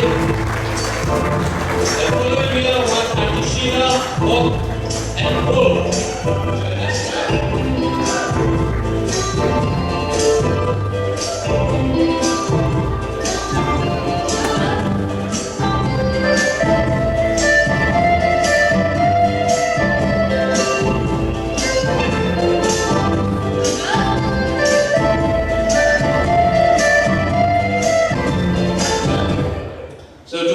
Appreciation, just to say thank you, we've got Auntie Sheila, who's the wife of our late Uncle James, and we know we gave James our tribute in 2022. So Auntie Sheila, you're going to present Vanessa with a flower, please, and Uncle Bob, you're going to do the honors of an award to Vanessa, and afterwards to Dr. Sibi.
Thank you very much, and you'll be wondering why they are still here, but I was told that, Muthu, you have something special, but you did not inform me. I mean, it's not Not very nice. You tried to compete with me with your outfit. You see, I've got better shoes, eh? No, I can see that. No. You said that I'm not walking in your footsteps. Not all of us have the opportunity to use club funds. Please welcome our man, Muthu Murugan. Come on, everybody, let's get going.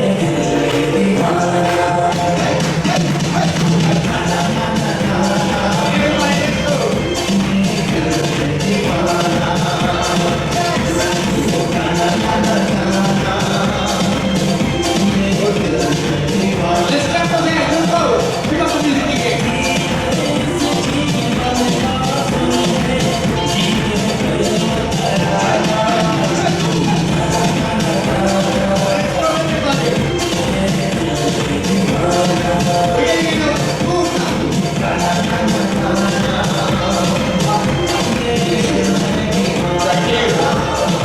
Let's hear it for my DJ Jodash, ladies and gentlemen. Man's coordinating on the music. Right now, ladies and gentlemen, I think this was unbelievable. Do you agree with me? Yeah. Come on, let's hear it.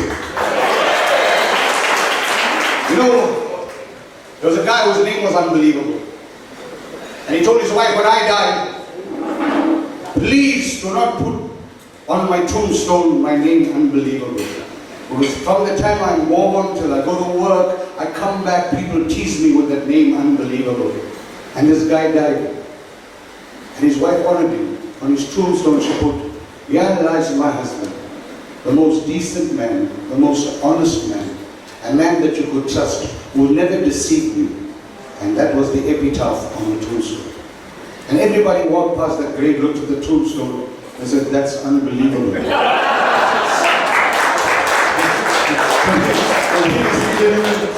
This is the amazing thing. Right now, we have what is called a collage. Now this is a heavy name. When I look at this name, I can sometimes laugh. I don't know how shame about how can you do this? Could we have a bull? I was. Ladies and gentlemen, with so many years with Glenridge grooms, and if one looks at his head, you can see he's going through a very bad patch. We're going to unveil this collage, ladies and gentlemen. I'd like you people to stand for us as we're going to ask Vanessa and Sibi to please join these people in the unveiling of the so-called plaque, should I say. And this is the song we want you to know. By Lady Gaga, Remember Us This Way. You look at me, babe, I wanna catch on fire. It's buried in my soul, like California gold. You found the light in me that I couldn't find. So when I watch you down there, I get the words. Every time we say goodbye, when the sun goes down. Let's give them another massive round of applause, ladies and gentlemen. Thank you, and please be seated. Ladies and gentlemen, I'm going to call Vanessa and Sibi to respond to this presentation for us. And husband and wife? You and Sibi are husband and wife? Partners. Okay. They are definitely, sir. I don't understand. You know, when I was coming out there, one guy asked me, how's my wife? I said, my wife is an angel. He said, hey, you're lucky, man. Mine is still alive. Ladies and gentlemen, I'm going to do this in style. Husband, love your wives. Wives, submit to your husbands. In-laws, keep your nose out of the business. Ladies and gentlemen, it's just the two of us. We can make it if we try.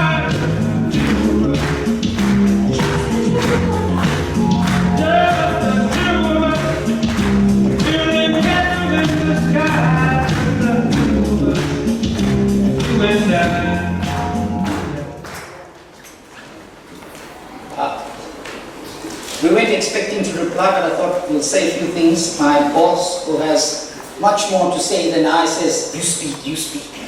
So I'll speak. I think that 2 points we wanted to make. Is firstly, what is so amazing about this is that all of us have gone our own ways over the last 30, 40 years, but we've never forgotten our humble roots. And we all can interact in an event like this, and I think that's amazing. That's what makes us family. The other point that I just wanted to make, we love the collage, but the one thing that we wanted to make to the organizers, remember, when we have another function like this, let's make sure we pay tribute to people when they are still alive, so that they can acknowledge it whilst they are still alive. Let's just do that.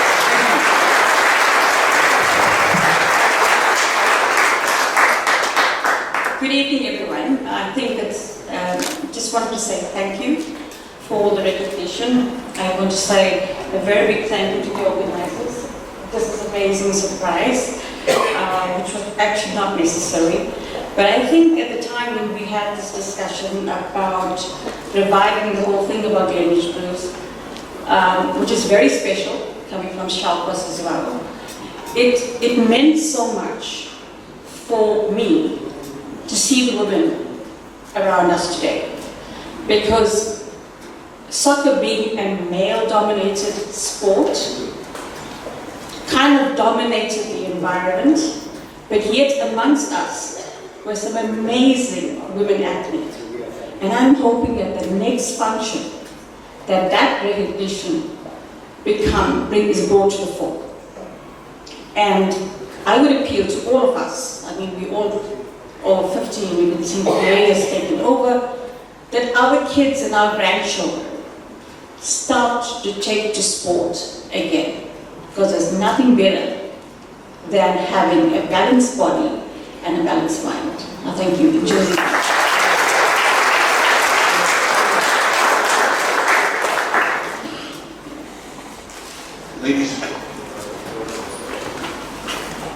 Ladies and gentlemen, let's give them a nice picture round of applause. For those of you who know Dr. Simi Naidu, I mean, you know, he was involved with the Department of Public Works, and he's now in London. Not all of us get the chance. I mean, the forthcoming elections. Ladies and gentlemen, put your eggs in the right place. Look at the current situation.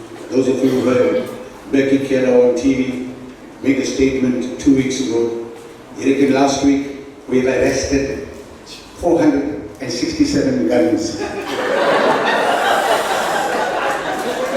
Who arrests guns? And look at Vicky there. He says the people will not blame the potholes because the potholes don't hit the cars hit the potholes. And these are the people in Parliament. Take our MEC for tourism. Came last week trying to encourage people to come to Durban. That was sad, man. He's telling them like, you know, Durban is the best city. We almost all come together because we've got the best bitches. And you must see our bitches. We now clean our bitches. Well, that's the country we live in. Ladies and gentlemen, we're going to do a presentation. Your bestie is my bestie. Seeing your bestie, sit down by the fire. Your bestie says you want our taste, can you make this place go higher? Talking about head down, head down, head down, head down. I go, I'm to come over now, to come over now. Thank you, audition. So jumping, we go together. That's cool, breeze, big palm trees, I tell you like don't look my head. Talking about head down, head down, head down, head down. I go, I'm to come over now, to come over now.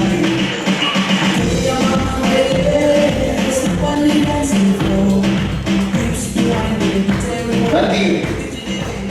Let's give our presenters and let's give Eric, ladies and gentlemen, an amazing round of applause for an amazing job done. Ladies, just want to give you a little advice. Love is a feeling you never felt before. It's a feeling you want to feel just once more. As William Wordsworth said, gather your rosebuds while you may, cause time is still flying. The same flower that smiles today, tomorrow will be dying. So hey, whilst the sun shines, love your husbands. Don't compare your husbands with somebody else's husband. Indian women have this dirty, filthy, stinky habit. You saw Sandra's husband, how nice he is. Every Sunday he take him and go to pavilion. You saw Mavis's husband, what a wonderful man he is. You saw every morning he will make sure that he will make breakfast for his wife on a weekend. How?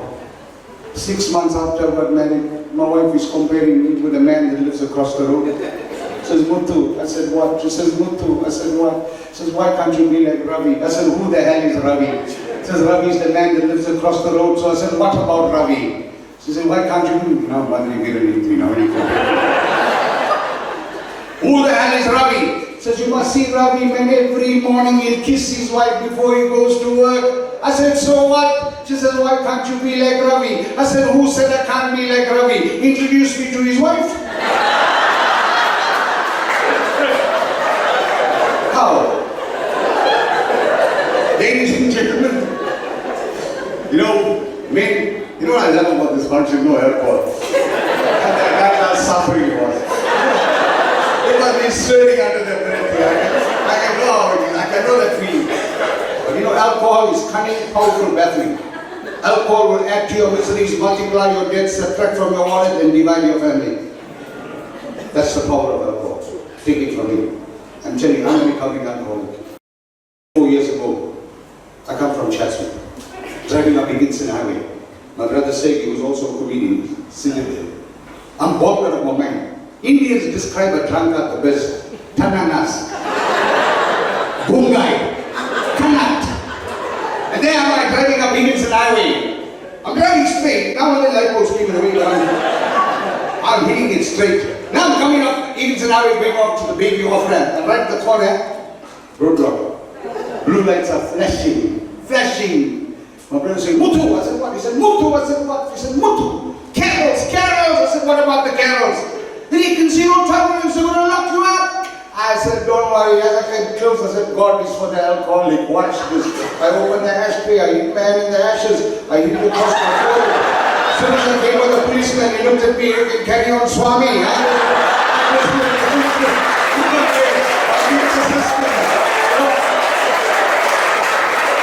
Persistent.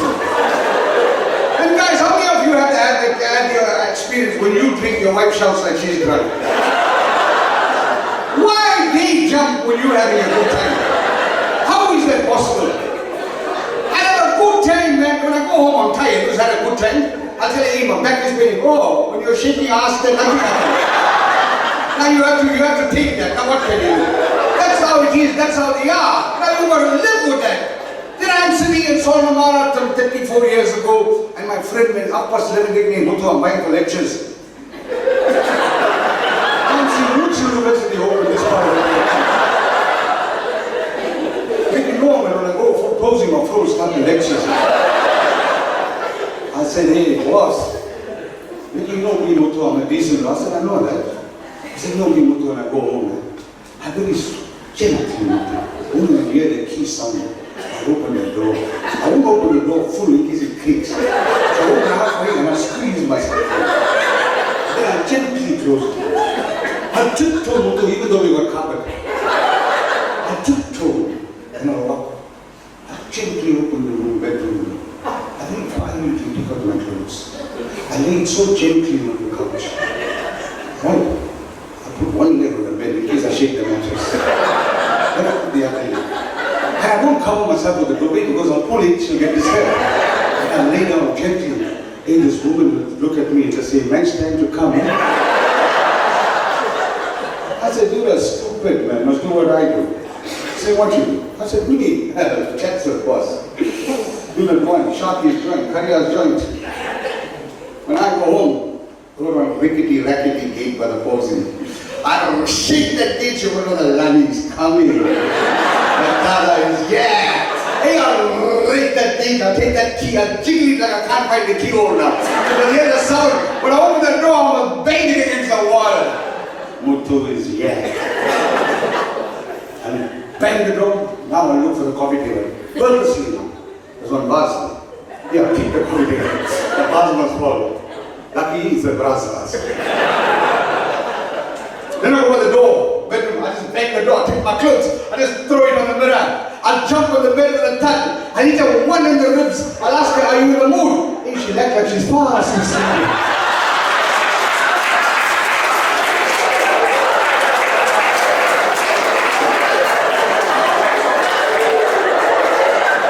How's it, guys? I made it happen for y'all.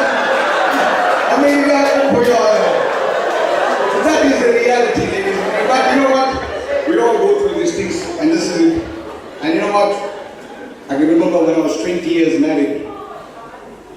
What happened, darling? My name is Muthu, not Lord. 20 years, when I was married for 20 years, I can remember on the 20th year, 2:30 in the morning, I'm sitting in my kitchen, got a cup of a glass of water, drank it, and I started crying. My wife says, why are you crying? I said, pour some milk. Came to quarter glass, milk was finished. So why are you crying, Muthu? I said, you remember 20 years ago, when I first met you? She said, yeah. I said, you know, when your father caught us in the back seat of the car? She says, yeah. I said, you remember 20 years ago, he put that gun against my head, and he said, if I don't marry you, I'll spend 20 years in jail. I said, yeah. I said, tonight I'm thinking I would have been a free man.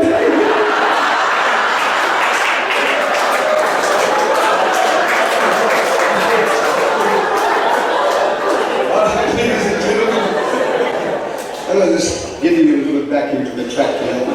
But that's the beauty about life. I know sometimes when I look at I'm just looking at my program, and then sometimes I think about things, and I wonder, I remember I was trying to impress my wife, you know?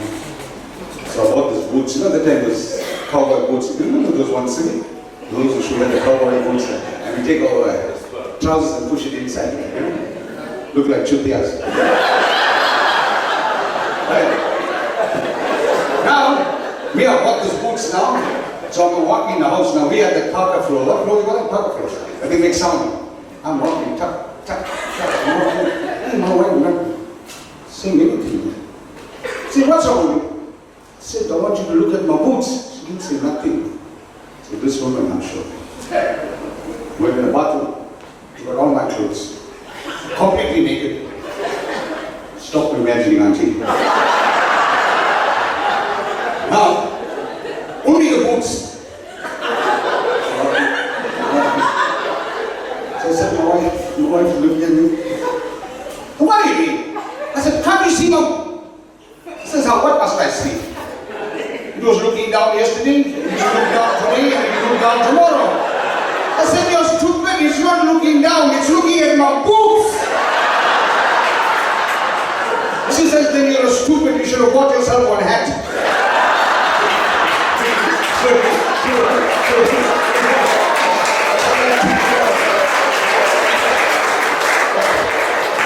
Ladies and gentlemen, birthdays are moments we cherish. And I love what Siri said, not that I'm patronizing his speech, but I think that was a message that we should all go home with tonight. If you learned nothing tonight, take that one sentence that he made. Honor people when they are alive. That is the most impactful statement that has been made here tonight. Success is not what car you drive. It's not how much money you have in the bank. It's not what brand name clothing you wear. It's not how many bedroom house you live in. It's how much you touch the lives of other people. And this honoring of those individuals that have made the contribution, at least the family can take a leaf from their loved ones' books. To tell you that those individuals were recognized. Maybe at that time the wives were about angry. What are these fathers doing? Only soccer, neglecting us. But they have touched human lives. If there's no pain, there's no gain. If you don't know what is darkness, you won't invite light. If you don't know what is sadness, you won't know how to entertain joy.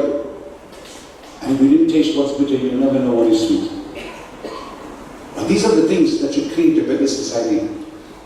We've lost our children today. Ask me, I'll tell you. I admit an average of 25 to 30 kids between the ages of 16 and 18 in my rehabilitation center, which cost me 1.1 million, not 1 cent help from this government. I don't have to tell you about this government.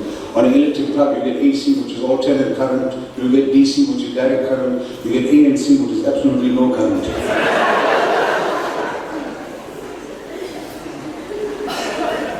So you are going to vote. Now you got MK. What is this fool coming to? And then you got, and if you see anybody, any Indian in this function jumping from one seat to another, it might be Muslim ready. That fellow doesn't know what he's doing. But ladies and gentlemen, you're going to have to make that difference. Take the better of the evil. We don't have a bad country or bad policies. We have poor governance. That is where the problem is. It's governance. And I'll make a statement here today, and some of you might just hold it against me, but let me tell you, it's not only the government that brought this country down. There's a number of Indian businessmen that brought this country down. Don't create a market for thieves. If somebody comes to you with a stolen product, please don't buy it. If a policeman stops you on the road, don't bribe him. Because you have contributed to the poor governance of this country, and let's not only blame the government. Education in this country is retrogressing progressively. I'll say it again. Education is retrogressing progressively. Where on earth do you need 30% to pass? I go into black schools and I do motivation for metric students. And I asked the class, what do you understand by terminal illness? One child told me, sir, when you get sick at the airport.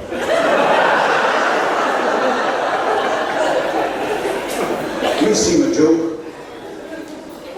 You know, you get opposite gender in school, opposite gender, opposite of fox, vixen, opposite of man, woman, opposite of girl, boy.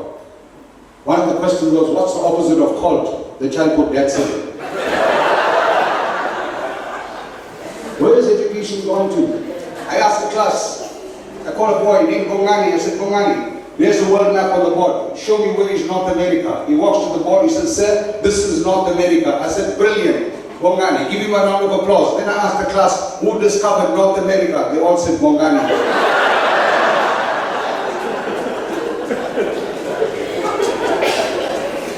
Ladies and gentlemen, if your child gets 9 A's in metric, there is no chance that your child will get a place in medical school in South Africa.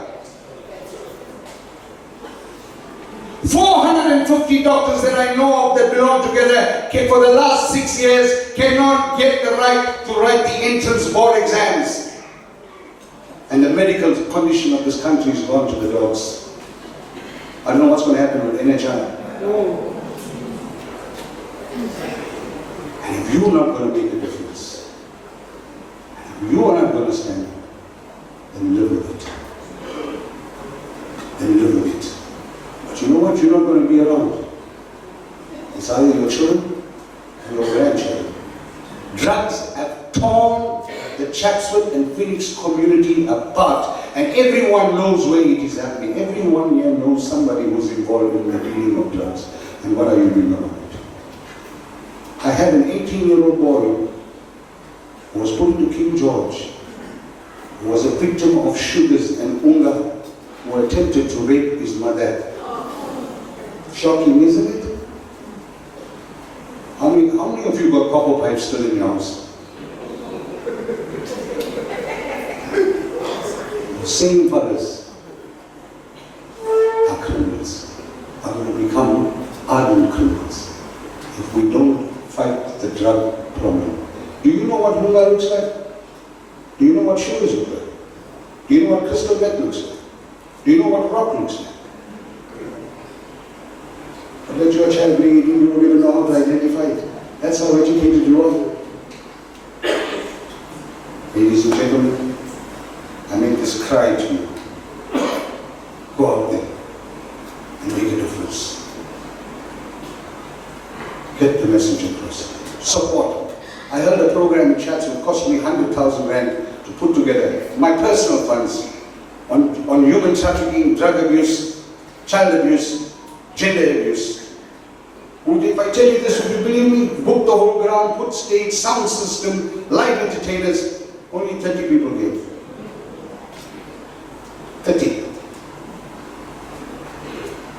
Is this the apathy that the Indian community displays? So long as I am well off, I'm okay? Is this it? Or are you going to change it? Do you support organizations that are fighting to make a difference? This is a dangerous disease. I had a youngster, 16 years old, took a gang from Amlazi. His mother owns a battery center in Ankumas. He had the gang sitting in the car to drive away. No, he was sitting in the drive-away car. He had the gang to walk in to rob his mother. And they held her at knife point. Luckily, the father walked in with a gun at the right time. And when the father wanted to shoot them, he said, "Uncle, your son brought us here. He told us to rob you." I can tell you stories, ladies and gentlemen, that will shock you. But get out there. Watch your kids. We don't have bad children. We have bad parenting. You know, all of us here, we were brought up. Today's children grow up. In 2010, 2011, there's no multi-millionaire in this country who is an Indian. I don't think I haven't done this function. And I'm saying this modestly. I did in 2010, 2011, 21st birthdays, where I had a Ferrari suspended on the IC ceiling at the press of a button. The Ferrari came down, the doors open, surrounded by fireworks explosion, with smoke machine shooting out of the car, presented to a 21-year-old. In those 21st, every one of them were given a car. Some a Mercedes-Benz, some an M3 BMW Sport. One kid was given a 1.9 million rand Harley Davidson, was given to him at 12 o'clock in the day. At 3 o'clock he was crushed to death at the gateway under a truck. Why am I telling you this? Don't build a future for your child. Build your child for the future.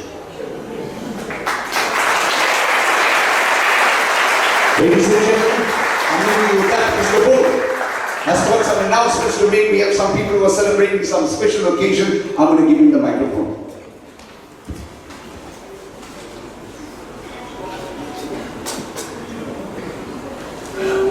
Okay. Is there anybody who's celebrating the birthday today? None of these people are born. Anybody's birthday tomorrow?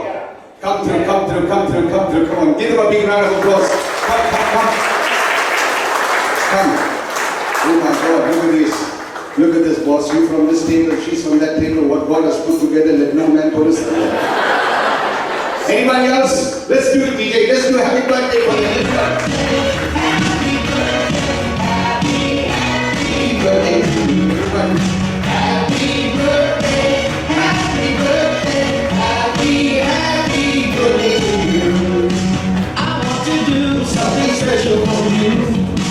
It's your birthday and you're special too. So I brought some walks, I want to play home and swans and sing just for you. Happy birthday, happy birthday, happy birthday to you. Happy birthday, happy birthday, happy birthday to you. Open your eyes. Yeah, that's the lady. I've been told you're not much of a speaker, but you're a good blower. Come through, both of you. We're going to do it in style, and we're going to just sing. Happy birthday, and here it is. Let's give a big round of applause. Thank you. We just like them to join hands. That's simple and sweetness. Let's give him a big round of applause, ladies and gentlemen. Thank you. And now I'm going to bring the function to a conclusion, so I'm going to call upon Mr. Dan Pillay.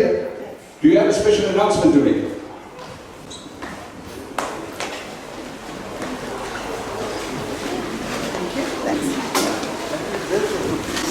Okay, would all the committee members please stand for me wherever you are? We want them on stage. Could we have you on stage, please? Could all committee members please come on stage? Come on, guys. These are the men, ladies and gentlemen, behind the scenes that made it happen.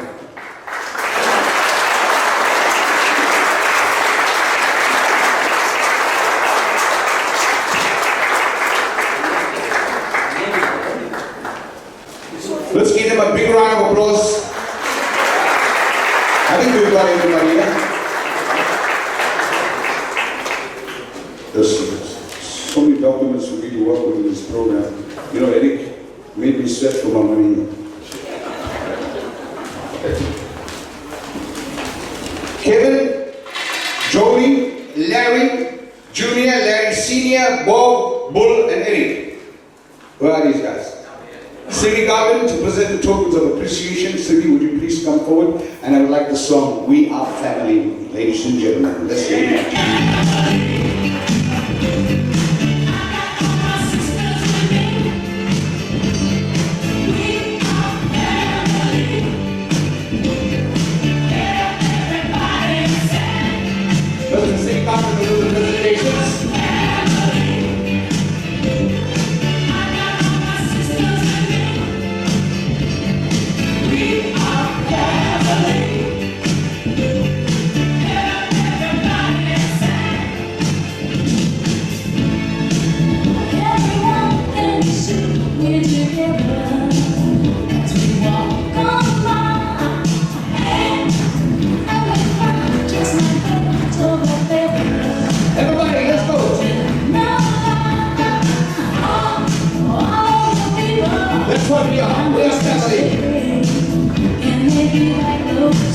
Thank you. Carry on, DJ, let them walk up the stage.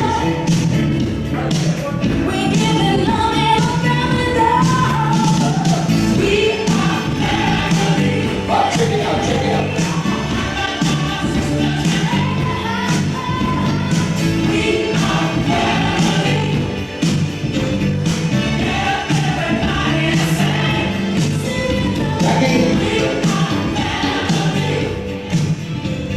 Ladies and gentlemen, in the great words of Winston Churchill, who said, I could stand the cold winters of England, but I cannot stand the ingratitude of man towards mankind. For every one of you that have contributed, no matter how big, no matter how small, that contributed to the magnanimity of this occasion, I'd like to call upon Mr. Dan Pillay, who will just want to say thank you. Ladies and gentlemen, esteemed guests, and cherished members and spouses of the Glenridge Blues Sports Club, as we bask in the glory of Glenridge Blues camaraderie and celebration here tonight at this picturesque Winchester Reservoir Hills, is with a heart full of gratitude that we extend our sincere appreciation to each and every one of you who has in some way contributed to the success of our gathering tonight. So first and foremost, a round of applause for our captivating program director. I'm not sure whether to call him Muthu Murugan or Swami Murugan.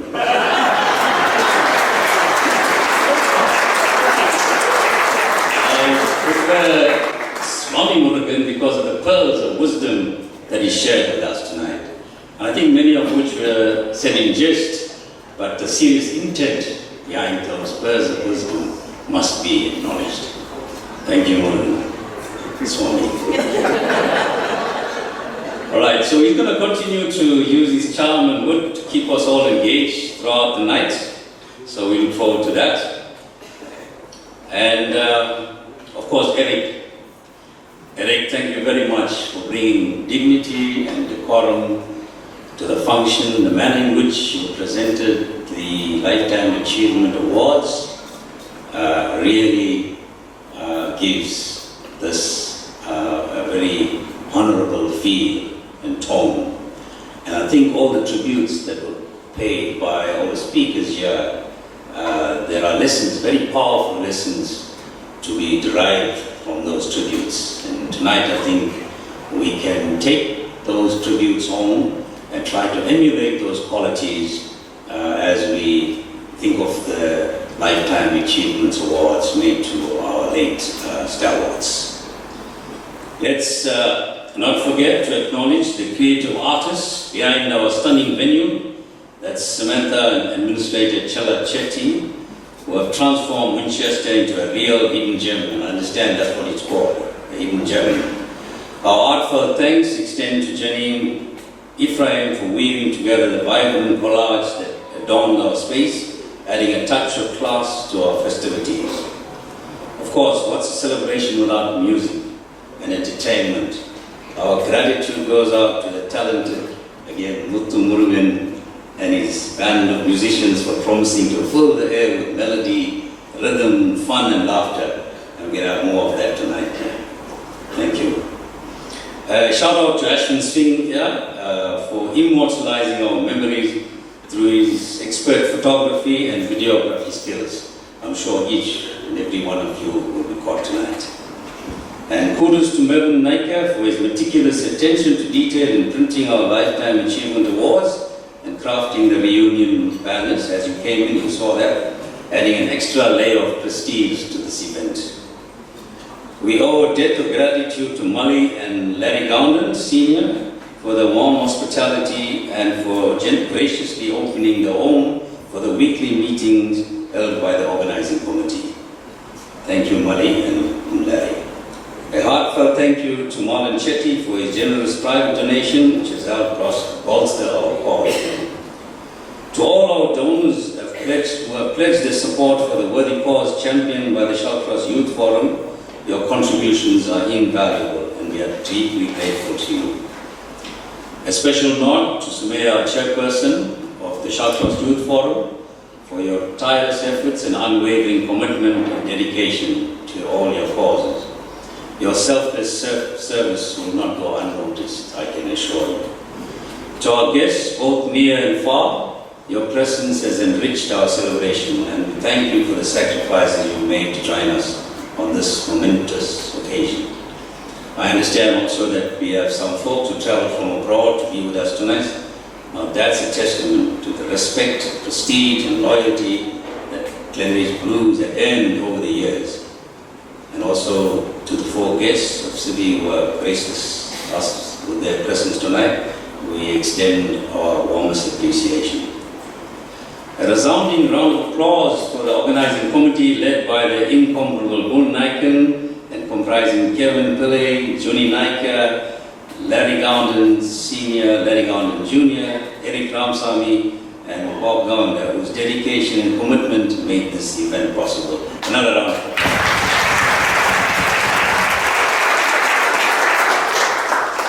And finally, we must express our deepest gratitude to our esteemed patrons of honor, Sivi and Vanessa Gowden,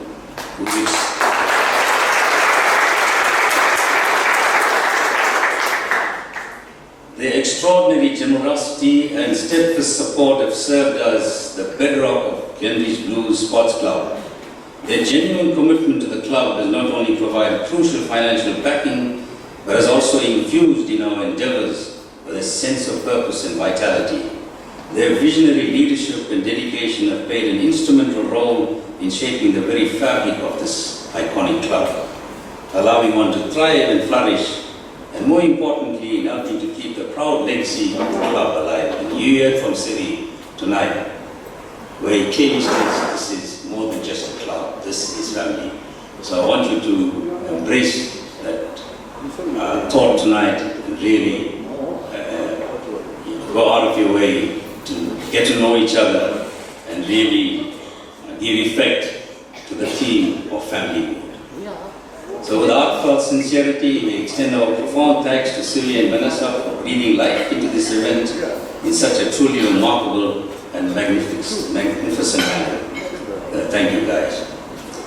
As we journey into the evening, let's continue to make memories that will last a lifetime. Have fun, take care, and at the end of the evening, may you all have a safe and pleasant journey home. God bless. Thank you. Okay. Ladies and gentlemen, that brings us to the conclusion. Just a few house rules. Your ablution services are through this door on your left. Your buffet section is, you go through either both doors, so I appeal to you to move at about 4 tables on the front and 4 tables on the back, so we don't have a traffic congestion. It will allow for a smoother flow in the buffet area. Thereafter, ladies and gentlemen, the desserts will be served, and then it's a dance. We have DJ Jodas with us and a live band. And I just want to ask you, all of you, would you please stand for me, ladies and gentlemen? Just stand for me.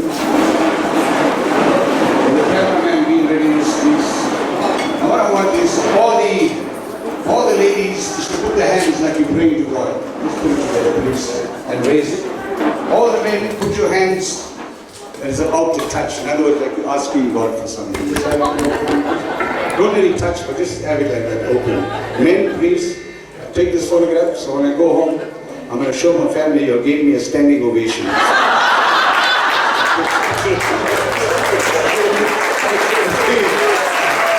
and gentlemen, just bless you around here. Just hold hands with the people on the table.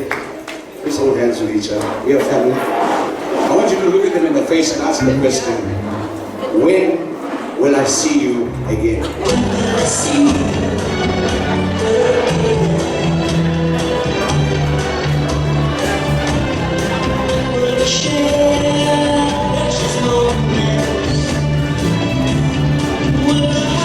Ladies and gentlemen, you being entertained by Muthu's Music Corporation, official entertainers to Sun International, Sober Sun, country performing throughout Southern Africa and the neighboring states. For your next function, whether it's big or small, talk to me. I'll tailor-make the package to suit you all. Thank you, God bless you, and enjoy the rest of the evening with us.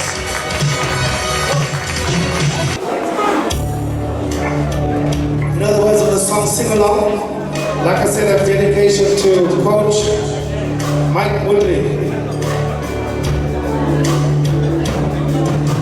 And now, in this year, and so I take the final curtain. When I say it, I state my grace, of which I'm certain. I live a life that's true. I've traveled each and every highway. Oh, much more than this. I live my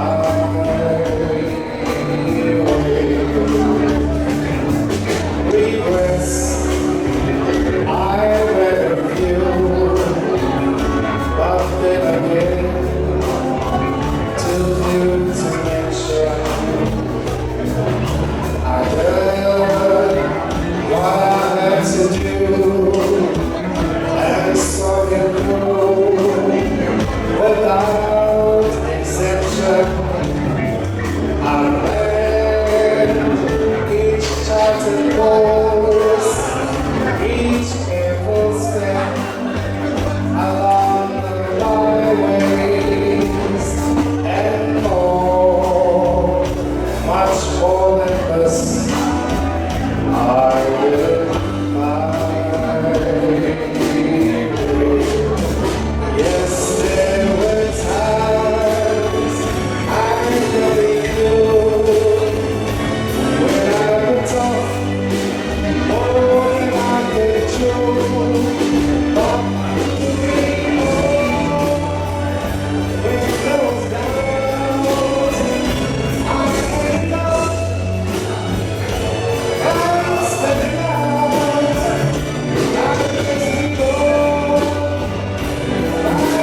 to home and get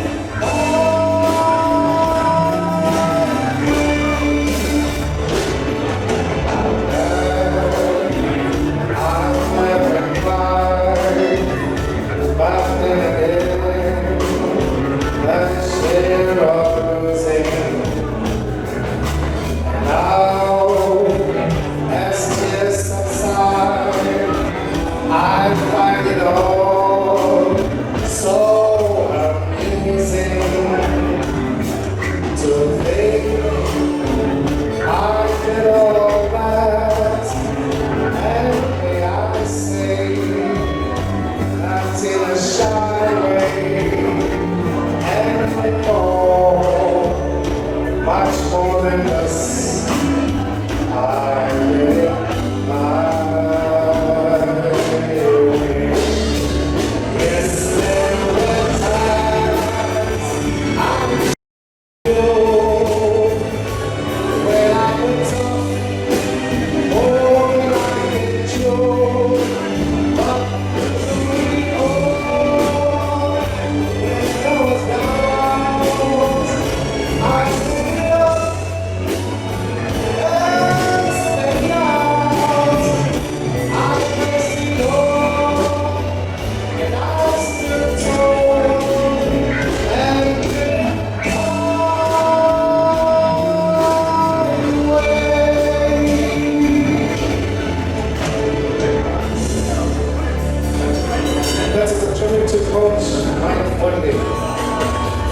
Thank you.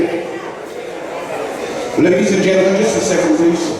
We apologize for the break in transmission. I was trying for a scoring from the court from the break.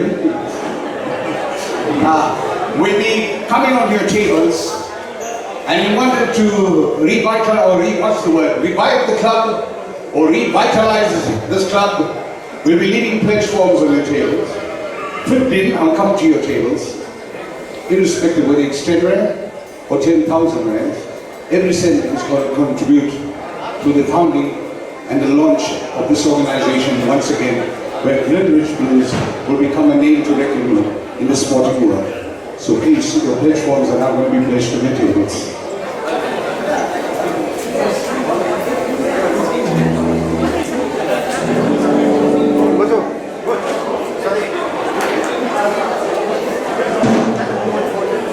Anybody who wants to take a photograph, please come forward.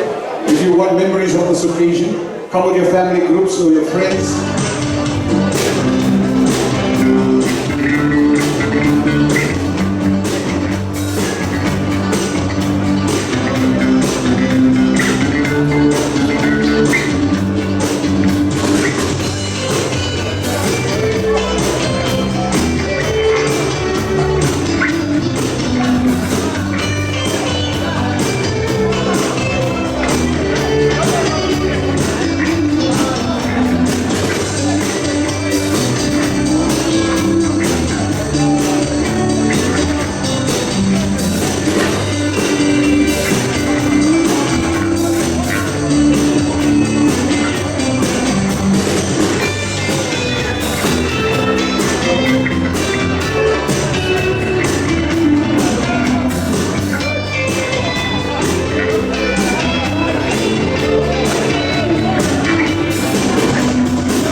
one is a special request for a group of guys and ladies all the way from Phoenix, something from Earth, Wind and Fire.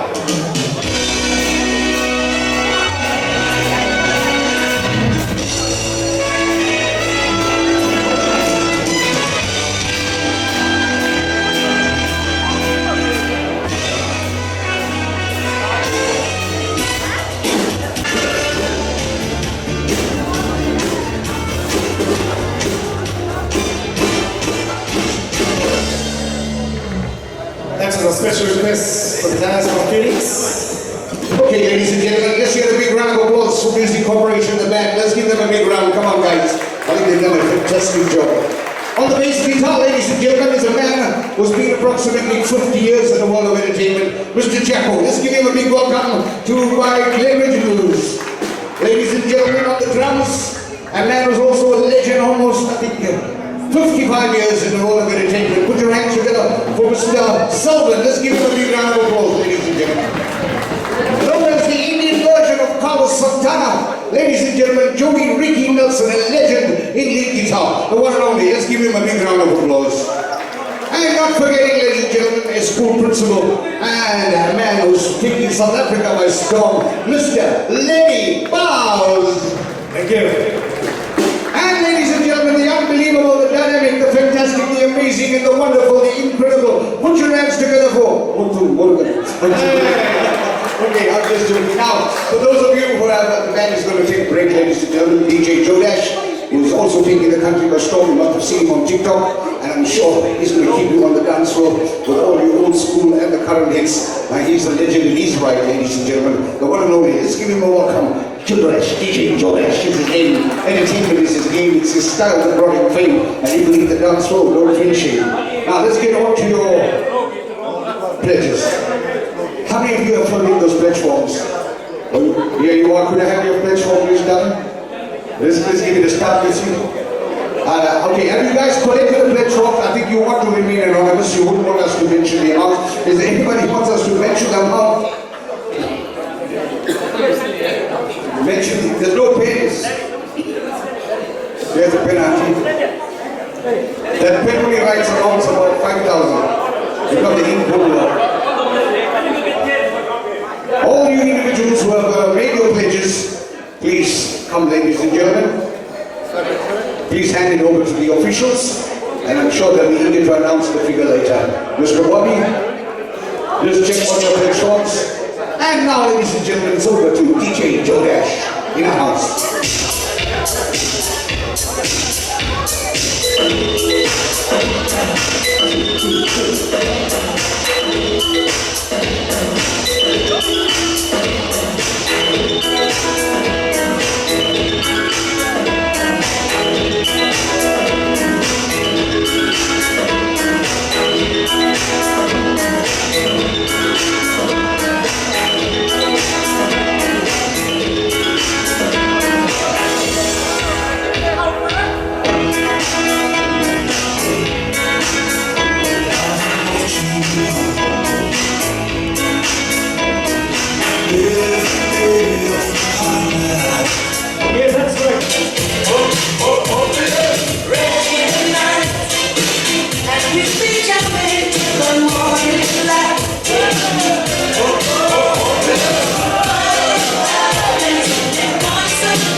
start the party.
boy.